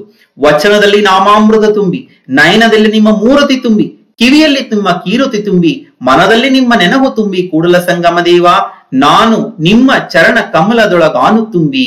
ಇಲ್ಲಿ ವಚನ, ನಯನ, ಕಿವಿ, ಮನ ಎಲ್ಲವೂ ಕೂಡ ಸಾಮರಸ್ಯದ ಒಂದು ಅನುಭೂತಿಯನ್ನ ಅನುಭವಿಸ್ತಾ ಇರುವಂತದನ್ನ ನೀವು ಗಮನಿಸ್ತಾ ಇದ್ದೇವೆ. ಅದಕ್ಕೆ ತತ್ಸಮಾನವಾಗಿ ಮತ್ತೊಂದು ವಚನದಲ್ಲಿ ಅವರೇ ಹೇಳ್ತಾರೆ, ಕಂಗಳು ತುಂಬಿದ ಬಳಿಕ ನೋಡಲಿಲ್ಲ, ಕಿವಿಗಳು ತುಂಬಿದ ಬಳಿಕ ಕೇಳಲಿಲ್ಲ, ಕೈಗಳು ತುಂಬಿದ ಬಳಿಕ ಪೂಜಿಸಲಿಲ್ಲ, ಮನ ತುಂಬಿದ ಬಳಿಕ ನೆನೆಯಲಿಲ್ಲ, ಮಹಂತ ಕೂಡಲ ಸಂಗಮ ದೇವನ. ಇಲ್ಲಿ ಪೂಜಕ ಮತ್ತು ಪೂಜಕ ಮತ್ತು ಪೂಜ್ಯ ಅನ್ನುವಂಥ ತ್ರಿಪುಟಿಯ ಭಾವವನ್ನ ಅಳಿದು ಇಲ್ಲಿ ಪೂಜೆ ಮಾಡುವವರು ಯಾರು, ಪೂಜೆ ಮಾಡುವುದು ಏನನ್ನ, ಪೂಜೆ ಮಾಡಿಸಿಕೊಳ್ಳುವವರು ಯಾರು ಅನ್ನುವಂತ ಒಂದು ಭಾವವೇ ಅಳೆದು ಹೋದಾಗ ಅಲ್ಲಿ ಎಲ್ಲವೂ ಐಕ್ಯವಾಗಿರುವಂತ ಒಂದು ಸಾಮರಸ್ಯದ ಅನುಭವ ಇಲ್ಲಿ ಕೂಟ ಅಥವಾ ಮೂರನೇ ಹಂತದಲ್ಲಿ ಆಗುವಂಥದ್ದು. ಇಲ್ಲಿ ಕಂಗಳು ತುಂಬುವುದು ಕಿವಿಗಳು ತುಂಬುವುದು, ಕೈಗಳು ತುಂಬುವುದು, ಮನವು ಘನಮನವಾಗಿ, ಇವೆಲ್ಲವೂ ಸಾಧನೆ ಅತ್ಯುನ್ನತ ಸಾಮರಸ್ಯದ ಅನುಭವವನ್ನ ಸಾಧಕನಿಗೆ ಶರಣನಿಗೆ ತಂದು ಕೊಡ್ತಾ ಇದೆ ಅನ್ನುವಂಥದ್ದು. ಹಾಗಾಗಿ this is the ultimate result of Linganga Yoga can be experienced in this step that is called as eternal bliss. ಅಪರಿಮಿತವಾದಂತ ಒಂದು ಸಹಜವಾಗಿರುವಂತ ಒಂದು ಆನಂದ ಅಥವಾ ಎಟರ್ನಲ್ ಬ್ಲಿಸ್ ನಿಮಗೆ ಆಗ್ತಾ ಇರುವಂತದ್ದು. After gazing, close both the eyes slowly and try to concentrate on the imageless, formless, absolute reality, Almighty Linga, by bringing both the eyes to the center of the forehead and stand still slightly in the upward direction. ಅಂದ್ರೆ ಎರಡು ಕಣ್ಣುಗಳನ್ನ ಮುಚ್ಚಿ ಆ ಒಂದು ಲಿಂಗಾಂಗ ಇಷ್ಟಲಿಂಗ ಯೋಗ ನೋಟವನ್ನ ಪೂರೈಸಿದ ನಂತರ ಕಣ್ಣುಗಳನ್ನ ಭ್ರೂಮಧ್ಯಕ್ಕೆ ತಂದು ಸ್ವಲ್ಪ ಊರ್ಧ್ವಮುಖವಾಗಿ ಅಲ್ಲಿ ನಿಲ್ಲಿಸಿದಾಗ ಆ ಒಂದು ಪರಾತ್ಪರ ವಸ್ತುವಿನ ಆ ಒಂದು ಆಕಾರ ರಹಿತವಾಗಿರುವಂತ ಅಗಮ್ಯ, ಅಗೋಚರ, ಅಪ್ರತಿಮವಾಗಿರುವಂತ ಆ ಪರಮಾತ್ಮ ಚೈತನ್ಯದ ಒಂದು ಅನುಸಂಧಾನ ಅಲ್ಲಿ ನಡೀತಾ ಹೋಗ್ಬೇಕು. ಇಲ್ಲಿ ನಾವು ಈ ಹಿಂದೆ ಬಳಸಿದ ಹಾಗೆ ಮಂತ್ರಗಳನ್ನ ನಾವು ಬಳಸ್ತಾ ಹೋಗ್ಬೋದು. ಮಹಾಮಂತ್ರದ ಒಂದು ಜಪವನ್ನ ಕೂಡ ಅಲ್ಲಿ ಸಹಾಯಕ್ಕೆ ತೆಗೆದುಕೊಳ್ಳಬಹುದು. We can use the help of mantras as mentioned earlier or vachanas of sharanas to achieve the concentration if required. Experience the eternal bliss which is generated within the body. This is the source of true or ultimate happiness. ಇಲ್ಲಿ ನಾವು ತೆಗೆದುಕೊಳ್ಳುವಂತ ಒಂದು ಈ ಯೋಗ ಸಾಧನೆ ಏನಿದೆ, ಇದು ಎಲ್ಲಿಂದಲೋ ನಮಗೆ ಬರುವಂತದ್ದಲ್ಲ. ಇದು ನಮ್ಮೊಳಗೆ ಇರುವಂತಹ ಒಂದು ಈ ಶಕ್ತಿಯ ಒಂದು ವಿಕಾಸವನ್ನ ನಾವಿಲ್ಲಿ ಗಮನಿಸ್ತಾ ಇದ್ದೇವೆ. ಒಂದು ಧನಾತ್ಮಕವಾಗಿರುವಂತ ಒಂದು ಶಕ್ತಿ, ಆ ಒಂದು ಆನಂದವನ್ನ ತಂದುಕೊಡುವಂತ ಒಂದು ಸಾಮರಸ್ಯದ ಅನುಭೂತಿಯನ್ನು ತಂದುಕೊಡುವಂತ ಒಂದು ಇಟರ್ನಲ್ ಬ್ಲಿಸ್ ಆನಂದವನ್ನ ಇಲ್ಲಿ ನಾವು ಸಾಧಕ ಗಮನಿಸ್ತಾ ಹೋಗ್ತಾನೆ. ಸೊ ಈ ರೀತಿಯಾಗಿ ನಾವು ಮುಂದುವರೆದು ಒಂದು 10 ರಿಂದ 15 ನಿಮಿಷ ಅಥವಾ ಆ ಒಂದು ಮುಂದುವರಿಸ್ತಾ ಹೋಗ್ಬೋದು. So continue to meditate and maintain the concentration in order to experience the selflessness and calmness within our body. One can continue this step up to 10 to 15 minutes. After meditation is over, open the eyes and do Sharanu to Ishtalinga. Take the remaining water in the cup and write Basava in it. So you can use that water to prepare Padodaka. And we'll pour little bit of water 3 times on Ishtalinga, reciting silently as Guru Padodaka, Linga Padodaka and Jangama Padodaka. Drink this Padodaka by keeping the Ishtalinga at the tip of the left palm. Rub the remaining water over your body. Let the Ishtalinga become dry. Apply Vibhuti and keep it back in Chila or Karadige. ಇಲ್ಲಿ ಶಿವಯೋಗ ಅಲ್ಲಿ ಪರಿಪೂರ್ಣವಾಗಿ ಮುಗಿತಾ ಇದೆ. ಅಂದ್ರೆ ಈ ಒಂದು ಜಲದಲ್ಲಿ ನಾವು ಬಸವ ಅನ್ನೋದು ಬರೆಯೋದ್ರ ಮುಖಾಂತರವಾಗಿ ಅದು ಬಸವ ಜಲವಾಗ್ತಾ ಇದೆ. ಅದನ್ನ ನಿಧಾನವಾಗಿ ಗುರು ಲಿಂಗ ಪಾದೋದಕ, ಗುರು ಪಾದೋದಕದಿಂದ ಸಂಚಿತ ಕರ್ಮನಾಸ್ತಿ, ಲಿಂಗ ಪಾದೋದಕದಿಂದ ಪ್ರಾರಬ್ಧ ಕರ್ಮನಾಸ್ತಿ, ಜಂಗಮ ಪಾದೋದಕ ಆಗಾಮಿಕ ಕರ್ಮನಾಸ್ತಿ, ಇಂತಿ ತ್ರಿವಿಧೋದಕದಿಂದ ಈ ತ್ರಿವಿಧ ಕರ್ಮನಾಸ್ತಿ, ಇಂತಿ ತ್ರಿವಿಧೋದಕವ ನಿಮ್ಮ ಶರಣನೇ ಬಲ್ಲ ಕೂಡಲ ಚನ್ನ ಸಂಗಮ ದೇವ ಅಂತ ಹೇಳ್ತಾ ಚನ್ನ ಬಸವಣ್ಣನವರು ಯಾವ ರೀತಿಯಾಗಿ ಈ ಕರ್ಮವಾದ ನಾಸ್ತಿಯನ್ನ ಮಾಡ್ಕೊಂಡಾಗ ಮಾತ್ರ ವ್ಯಕ್ತಿ ಪರಿಶುದ್ಧನಾಗ್ತಾ ಇದ್ದಾನೆ. ಮಲತ್ರಯಗಳನ್ನ ಕಳೆದು ನಮ್ಮಲ್ಲಿ ಲಿಂಗ ಗುಣಗಳನ್ನ ನೆಲೆಸಿ ಶಿವಯೋಗವನ್ನ ಕಲಿಸಿದಂತಹ ಗುರು ಕೊನೆಗೆ ಆ ಶಿವಯೋಗ ಸಾಧನೆಯಿಂದ ನಾವು ಕರ್ಮವನ್ನ ಕಳೆದುಕೊಳ್ಳುವಂತ ಒಂದು ಪ್ರಸಂಗವು ಕೂಡ ಇಲ್ಲಿ ನಾವು ನೋಡ್ತಾ ಇದ್ದೇವೆ. ಅಲ್ಲಿ ಸಾಮರಸ್ಯದ ಅನುಭೂತಿ ಆದಾಗ ಮಾತ್ರ ಈ ರೀತಿಯಾಗಿರುವಂತ ಒಂದು ಅನುಭವ ಪರಿಕಲ್ಪನೆ ನಿಮಗೆ ಮೂಡ್ಲಿಕ್ಕೆ ಸಾಧ್ಯ ಇದೆ. ಅದನ್ನೇ ಅಕ್ಕ ಮಹಾದೇವಿಯವರು ತಮ್ಮ ಅನುಭವದ ನಿಲುವನ್ನ ವ್ಯಕ್ತಪಡಿಸಿದಂತ ಅದ್ಭುತವಾದಂತ ಕೃತಿ ಅದು ಅವರ ಒಂದು ತ್ರಿಪದಿಗಳ ಒಂದು ಕೃತಿಯಲ್ಲಿ ಅವರು ಹೇಳ್ತಾ ಇದ್ದಾರೆ. ಯೋಗಾಂಗ ತ್ರಿವಿಧಿ ಅಂತ ನಾವೇನ್ ಕರೀತಾ ಇದ್ದೇವೆ. ಮೊರೆವನಾದವ ಕೇಳಿ ಉರಿವ ಜ್ಯೋತಿಯ ನೋಡಿ ಸುರಿವ ಅಮೃತವ ಸವಿದುಂಡ ಕಾರಣ ತೊರೆದೆನು ಜನನ ಮರಣಗಳ. ಮೊರೆವನಾದ ನಮ್ಮ ದೇಹದಂತರ್ಗತವಾಗಿ ಸಾಧನೆಯಿಂದ ಬರುವಂತ ಅನಾಹತ ನಾದವನ್ನ ಕೇಳಿ ಕಣ್ಣ ಮುಂದೆ ಉರಿಯುವ ಜ್ಯೋತಿ ಅಂದ್ರೆ ಇಷ್ಟಲಿಂಗ, ಅದು ಒಂದು ಬೆಳಕಿನ ಸಂಕೇತವಾಗಿ ಉರಿಯುವ ಜ್ಯೋತಿಯ ನೋಡಿ ಈ ಒಂದು ಇಷ್ಟಲಿಂಗದ ಅನುಸಂಧಾನದಿಂದ ದೃಷ್ಟಿಯೋಗದ ಮುಖಾಂತರವಾಗಿ ನಮ್ಮ ಮೆದುಳಿನಲ್ಲಿ ಉಂಟಾಗುವಂತಹ ಬದಲಾವಣೆಗಳಿಂದ ಆ ಏನು ಅಮೃತ ಚಿದಮೃತ ಅಂತ ನಾವೇನ್ ಕರಿತೀವಿ, ಆ ಅಮೃತವು ಸವಿದುಂಡ ಕಾರಣ ತೊರೆದೆನೂ ಜನನ ಮರಣಗಳ. ಈ ಒಂದು ಹಂತದಲ್ಲಿ ಸಾಧಕ ಯಾವ ಹಂತಕ್ಕೆ ಹೋಗ್ತಾ ಇದ್ದಾನೆ, ಸಾಮರಸ್ಯದ ಅನುಭವವನ್ನು ಹೊಂದ್ತಾ ಇದ್ದಾನೆ ಅಂತಂದ್ರೆ ಲಿಂಗವೆನ್ನೆ ಲಿಂಗೈಕ್ಯವೆನ್ನೆ, ಸಂಘವೆನ್ನೆ ಸಮರಸವೆನ್ನೆ, ಆಯಿತೆನ್ನೆ ಆಗದೆನ್ನೆ, ನೀನೆನ್ನೆ ನಾನೆನ್ನೆ ಚನ್ನಮಲ್ಲಿಕಾರ್ಜುನಯ್ಯ, ಲಿಂಗೈಕ್ಯವಾದ ಬಳಿಕ ಏನೂ ಎನ್ನೆ. ಇಲ್ಲಿ ನಾನು ನನ್ನದು ಅನ್ನುವಂತ ಯಾವ ಭಾವವು ಅಹಂಭಾವವು ಅಳೆದು ಎಲ್ಲವೂ ಪರಮಾತ್ಮನ ಸ್ವರೂಪವೇ ಆದಾಗ ಲೋಕ ಅಂತ ಏಕಾಂತ ಅನ್ನುವಂತ ಯಾವುದೇ ರೀತಿಯಾದಂತ ಒಂದು ವ್ಯತ್ಯಾಸವೇ ಅಲ್ಲಿ ಇಲ್ಲದೆ ಇರುವಂತದ್ದನ್ನ ಲಿಂಗ ಮತ್ತು ಲಿಂಗೈಕ್ಯ ಅನ್ನುವಂತ ಒಂದು ಭಾವವೂ ಕೂಡ ಅಳವಟ್ಟು ಹೋಗಿರುವಂತ ಒಂದು ಸಂದರ್ಭದಲ್ಲಿ ಸಂಘ ಅಥವಾ ಸಮರಸವಾಯ್ತು ಅನ್ನೋದಕ್ಕೆ ಈ ನದಿಯೊಳಗೆ ನದಿ ನೀರು ಬೆರೆಸಿದಾಗ ಯಾವ ರೀತಿಯಾಗಿ ಇಲ್ಲಿ ನದಿ ಮತ್ತೆ ಸಮುದ್ರ ಬೇರೆ ಬೇರೆ ಅಂತ ನಾವು ಯಾವಾಗ ಮಾಡ್ಲಿಕ್ಕೆ ಬರುವುದಿಲ್ವೋ ಹಾಗೆ ಇಲ್ಲಿ ಸಾಮರಸ್ಯದ ಅನುಭವವನ್ನ ಅಕ್ಕ ಮಹಾದೇವಿ ತಾಯಿಯವರು ಬಹಳ ಚೆನ್ನಾಗಿ ವಿವರಿಸಿದ್ದಾರೆ. ಇನ್ನು ಶಿವಯೋಗ ಸಾಧನೆಯಲ್ಲಿ ಬಹಳ ಅಪ್ರತಿಮವಾಗಿರುವಂತ ಒಂದು ಸಾಧನೆಯನ್ನಗೈದಂತ ಹಡಪದ ಲಿಂಗಮ್ಮ ತಾಯಿಯವರು ಕೂಡ ಇಡೀ ಶಿವಯೋಗದ ಒಂದು ಸಾರಾಂಶವನ್ನ ಈ ವಚನದಲ್ಲಿ ಅವರು ಕಟ್ಟಿಕೊಡ್ತಾ ಇದ್ದಾರೆ. ಆಧಾರವ ಬಲಿಯೇ ಬೇಗ ಒರಿಯಿತ್ತು, ಕಿಚ್ಚು ಆವರಿಸಿ ಊರ್ಧ್ವಕ್ಕೇರಿತ್ತು. ಅಂದ್ರೆ ಇಲ್ಲಿ ಕುಂಡಲಿನಿ ಶಕ್ತಿಯ ಜಾಗೃತಿ ಊರ್ಧ್ವಮುಖವಾಗಿ ಚಲಿಸಿ ಆಧಾರ ಅಂದ್ರೆ ಮೂಲಾಧಾರ ಚಕ್ರದಿಂದ ಬೇಗೆ ಅಂದ್ರೆ ಒಂದು ಕಿಚ್ಚು ಆವರಿಸಿ ಊರ್ಧ್ವಮುಖವಾಗಿ ಚಲಿಸಿದಾಗ ಸಾಸಿರದಳ ಅಮೃತ ಕೊಡ ಕಾಯಿತ್ತು. ಸಾಸಿರದಳ ಅಮೃತ ಕೊಡ ಅಂತಂದ್ರೆ ಇಲ್ಲಿ ಈ ಒಂದು ಮೆದುಳಿನ ಮಧ್ಯಭಾಗದಲ್ಲಿರುವಂತ ಈ ಒಂದು ಪೀನಿಯಲ್ ಗ್ರಂಥಿ ಅಥವಾ ಆ ಪೀನಿಯಲ್ ಗ್ರಂಥಿ ಅಮೃತ ಕೊಡ ಅಂತ ಕರೆದ್ರು. ಕಾಯ್ದ ಅಮೃತ ಉಕ್ಕಿ ತೊಟ್ಟಿಕ್ಕಿ ಅಮೃತವನ್ನುಂಡು ಅಂದ್ರೆ ಅದರಲ್ಲಿ ಬರುವಂತ ಈ ರಾಸಾಯನಿಕ ಕ್ರಿಯೆಯಿಂದ ಹೊರಡುವಂತ ಈ ಚಿದಂಬೃತದಿಂದ ಹೊರಡುವಂತ ಈ ರಾಸಾಯನಿಕ ಅಂಶಗಳು ಏನಾಗತ್ತೆ, ಹಸಿವು ಕೆಟ್ಟಿತ್ತು, ತೃಷೆ ಎಡಗಿತ್ತು, ನಿದ್ರೆ ಎರತಿತ್ತು. ಹಸಿವು ಕೆಟ್ಟಿತ್ತು, ತೃಷೆ ಎಡಗಿತ್ತು, ನಿದ್ರೆ ಎರತಿತ್ತು. ಅಂಗಗುಣ ಒಳಿಯಿತ್ತು, ಲಿಂಗಗುಣ ನಿಂಗಿತ್ತು, ಸಂಘ ಸುಖ ಹಿಂಗಿತ್ತು, ಅಂಗಲಿಂಗವೆಂಬ ಉಭಯ ಒಳಿದು ಮಂಗಳ ಮಹಾ ಬೆಳಕಿನಲ್ಲಿ ಓಲಾಡಿ ಸುಖಿಯಾದನಯ್ಯ ಅಪ್ಪಣ್ಣ ಪ್ರಿಯ ಚನ್ನಬಸವಣ್ಣ. ಹೀಗೆ ಹಡಪದ ಲಿಂಗಮ್ಮ ತಾಯಿಯವರು ಇಡೀ ಈ ಶಿವಯೋಗದ ಪರಿಕಲ್ಪನೆಯ ಒಟ್ಟಾರೆ ಸಾರಾಂಶವಾಗಿ ಯಾವ ರೀತಿಯಾಗಿ ನಮ್ಮ ಚೈತನ್ಯದ ಜಾಗೃತಿಯನ್ನ ಮಾಡಿಕೊಂಡು ಏನು ಅದರ ಪರಿಣಾಮವನ್ನು ಕೂಡ ಬಹಳ ಚೆನ್ನಾಗಿ ವಿವರಿಸಿದ್ದಾರೆ. ಕೊನೆಯದಾಗಿ ನಮ್ಮ ಇಷ್ಟಲಿಂಗದ ಮುಖಾಂತರವಾಗಿ ಕೇವಲ ಇಷ್ಟಲಿಂಗದ ಅನುಸಂಧಾನಕ್ಕೆ ನಮ್ಮ ಒಂದು ಸಾಧನೆ ಸೀಮಿತವಾಗಬಾರದು. ಅದನ್ನೇ ಅಲ್ಲವ ಪ್ರಭುದೇವರು ಹೇಳ್ತಾರೆ, ಪ್ರಾಣಲಿಂಗದ ಪ್ರಸನ್ನ ಮುಖವ ಪರಿಣಾಮಿಸಲು ಹೊಸುಗ ಕರತೇಜವೆಂಬ ದರ್ಪಣವ ಹಿಡಿದಿರ್ಪನು ನೋಡ ಗುಹೇಶ್ವರ ಲಿಂಗದಲ್ಲಿ ನಿಜವನರಿದಿಹೆನೆಂದರೆ ಕುರು ವಿಡಿದು ಕುರು ಗೆಡಬೇಕು ಕಾಣ ಸಿದ್ದರಾಮಯ್ಯ. ಯಾವ ರೀತಿಯಾಗಿ ಒಬ್ಬ ವ್ಯಕ್ತಿ ಕನ್ನಡಿಯ ಮುಂದೆ ನಿಂತ್ಕೊಂಡು, ಕನ್ನಡಿ ಮುಂದೆ ನಾವು ಯಾಕೆ ನಿಂತ್ಕೊಳ್ತೇವೆ, ಕನ್ನಡಿ ನೋಡ್ಬೇಕು ಅಂತ ನಿಂತ್ಕೊಳ್ಳೋದಿಲ್ಲ, ಅಲ್ಲಿ ನಮ್ಮ ಸ್ವಸ್ವರೂಪವನ್ನ ದರ್ಶನ ಮಾಡ್ಕೊಳ್ಬೇಕು ಅಂತ ನಾವು ನಿಂತ್ಕೋತೇವೆ. ಹಾಗೆ ಇಷ್ಟಲಿಂಗವನ್ನ ನೋಡುವುದಕ್ಕೆ ತೆಗೆದುಕೊಂಡು ನಮ್ಮ ಅಂಗೈಯಲ್ಲಿ ಹಿಡಿದು ಪೂಜೆ ಮಾಡುವವರೆಗೂ ನಾನು ಮತ್ತು ಇಷ್ಟಲಿಂಗ. ಆದರೆ ನೋಡ್ತಾ ನೋಡ್ತಾ ಇಷ್ಟಲಿಂಗದಲ್ಲಿ ಸಾಮರಸ್ಯದ ಅನುಭವವನ್ನು ಮಾಡ್ತಾ ಮಾಡ್ತಾ ಹೋದಾಗ ಅಲ್ಲಿ ಇಷ್ಟಲಿಂಗ ಮತ್ತೆ ನಾನು ಅನ್ನುವಂತ ಒಂದು ಭೇದ ಅಳಿದು ನಾವೇ ಲಿಂಗ ಸ್ವರೂಪವಾಗಿ ಲಿಂಗವಾಗಿ ಲಿಂಗ ಪೂಜೆಯ ಮಾಡುವುದೇ ಶಿವಯೋಗ ಅಂತೇಳಿ ತೋಂಟ ಸಿದ್ಧಲಿಂಗೇಶ್ವರರು ಹೇಳಿದಾರಲ್ಲ, ಅದನ್ನ ಹೇಳ್ತಾ ಹೇಳ್ತಾ ಇಷ್ಟಲಿಂಗಕ್ಕೆ ಒಂದು ಹಂತದವನ್ನ ಮೀರಿ ಪ್ರಾಣದಲ್ಲಿರುವಂತ ಪ್ರಾಣ ಚೈತನ್ಯದ ಒಂದು ಸ್ವರೂಪವಾದಂತ ಪ್ರಾಣಲಿಂಗದ ಅನುಸಂಧಾನ ಆಗಬೇಕು.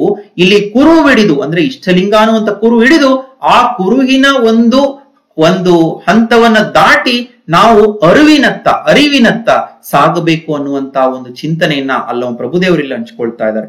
ಒಟ್ಟಾರೆಯಾಗಿ ನಾವು ನೋಡೋದಾದ್ರೆ ಈ ನಮ್ಮ ಒಟ್ಟಾರೆ ವಚನ ಸಿದ್ಧಾಂತ, ಶರಣ ಸಿದ್ಧಾಂತ, ಬಸವ ತತ್ವವನ್ನ ನಾವು ಒಂದು ಕಡೆ ನಾವು ಒಟ್ಟಾರೆಯಾಗಿ ನಾವು ಅಭ್ಯಾಸ ಮಾಡ್ತಾ ಹೋದಾಗ ನಮಗೆ ಕಂಡು ಬರುವಂತ ಒಂದು ಅಂಶ ಏನು ಅಂತಂದ್ರೆ, Ishtalinga is the epicentre of Sharanas revolution.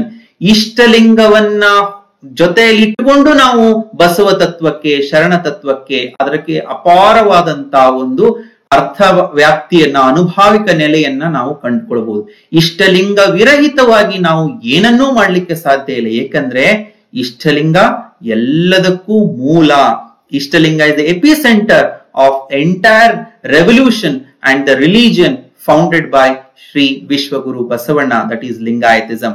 ಅದನ್ನೇ ಅಲ್ಲವ ಪ್ರಭುದೇವರು ಸೂಚ್ಯವಾಗಿ ಹೇಳ್ತಾ ಇದ್ದಾರೆ, ಲಿಂಗವನರಿಯದೆ ಏನನರಿದಡಿಯೂ ಫಲವಿಲ್ಲ, ಲಿಂಗವನರಿದ ಬಳಿಕ ಮತ್ತೇನರಿದಡಿಯೂ ಫಲವಿಲ್ಲ, ಸರ್ವಕಾರಣ ಲಿಂಗವಾಗಿ ಆ ಲಿಂಗವನರಿದರಿದು ಲಿಂಗ ಸಂಗವ ಮಾಡುವೆ, ಸಂಘ ಸುಖದಲ್ಲಿ ಓಲಾಡುವೆ ಗುಹೇಶ್ವರ ಅನ್ನುವ ರೀತಿಯಲ್ಲಿ ಲಿಂಗವನ್ನ ಅರಿತು ನಾವು ಏನನ್ನರಿದ್ರೂ ಫಲವಿಲ್ಲ, ಲಿಂಗವನ್ನು ಅರಿಯದೆ ಮತ್ತೇನರಿದಡಿಯೂ ಕೂಡ ಫಲವಿಲ್ಲ. ಯಾಕಂದ್ರೆ ಎಲ್ಲದಕ್ಕೂ ಕಾರ್ಯ ಕಾರಣ ಕರ್ತೃ ಅದುವೇ ಲಿಂಗ ತತ್ವ ಅಥವಾ ಪರಾತ್ಪರ ಚೈತನ್ಯದ ಒಂದು ಕುರುಹು.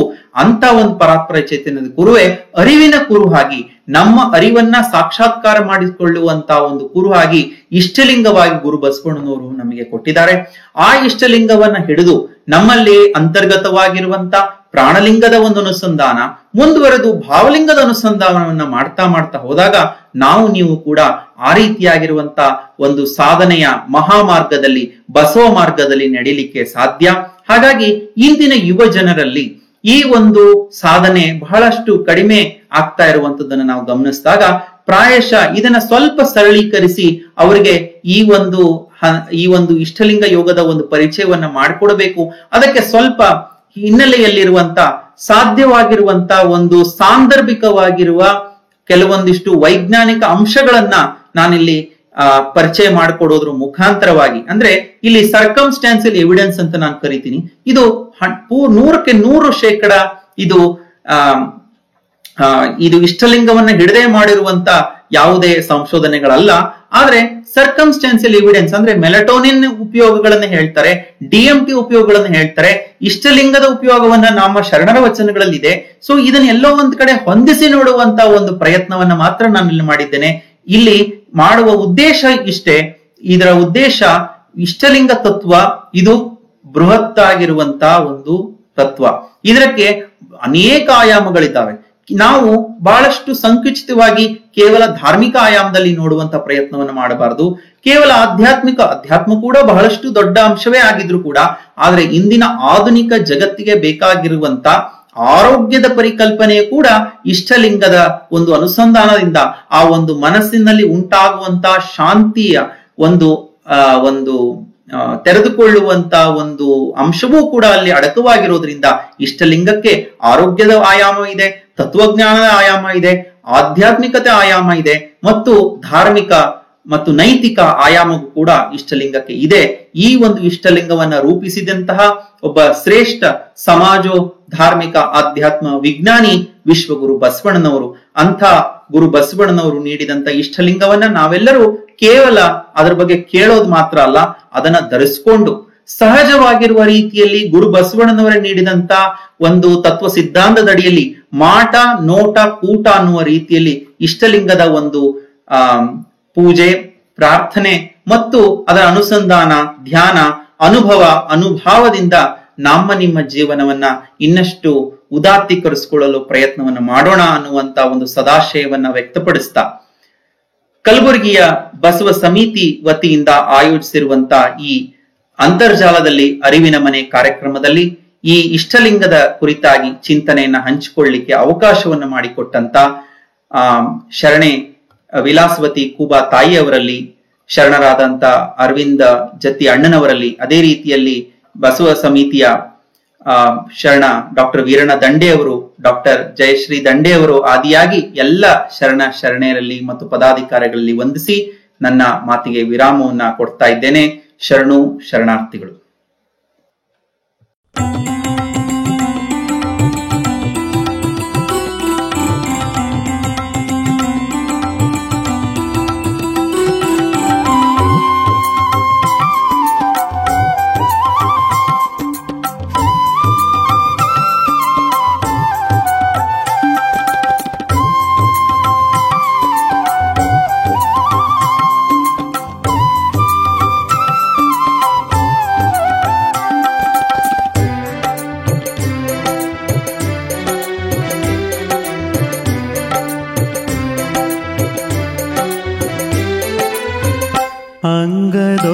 ಅಂಗದೊಳಗಣಲಿಂಗ ಲಿಂಗದೊಳಗಣ ಅಂಗ ಅಂಗದೊಳಗಣಲಿಂಗ ಲಿಂಗದೊಳಗಣ ಅಂಗ ಅಂಗಲಿಂಗ ಸಂಗ ಹಿಂಗದಂತೆ ಮಾಡಿರೆ ಅಂಗಲಿಂಗ ಸಂಗ ಹಿಂಗದಂತೆ ಮಾಡಿರೆ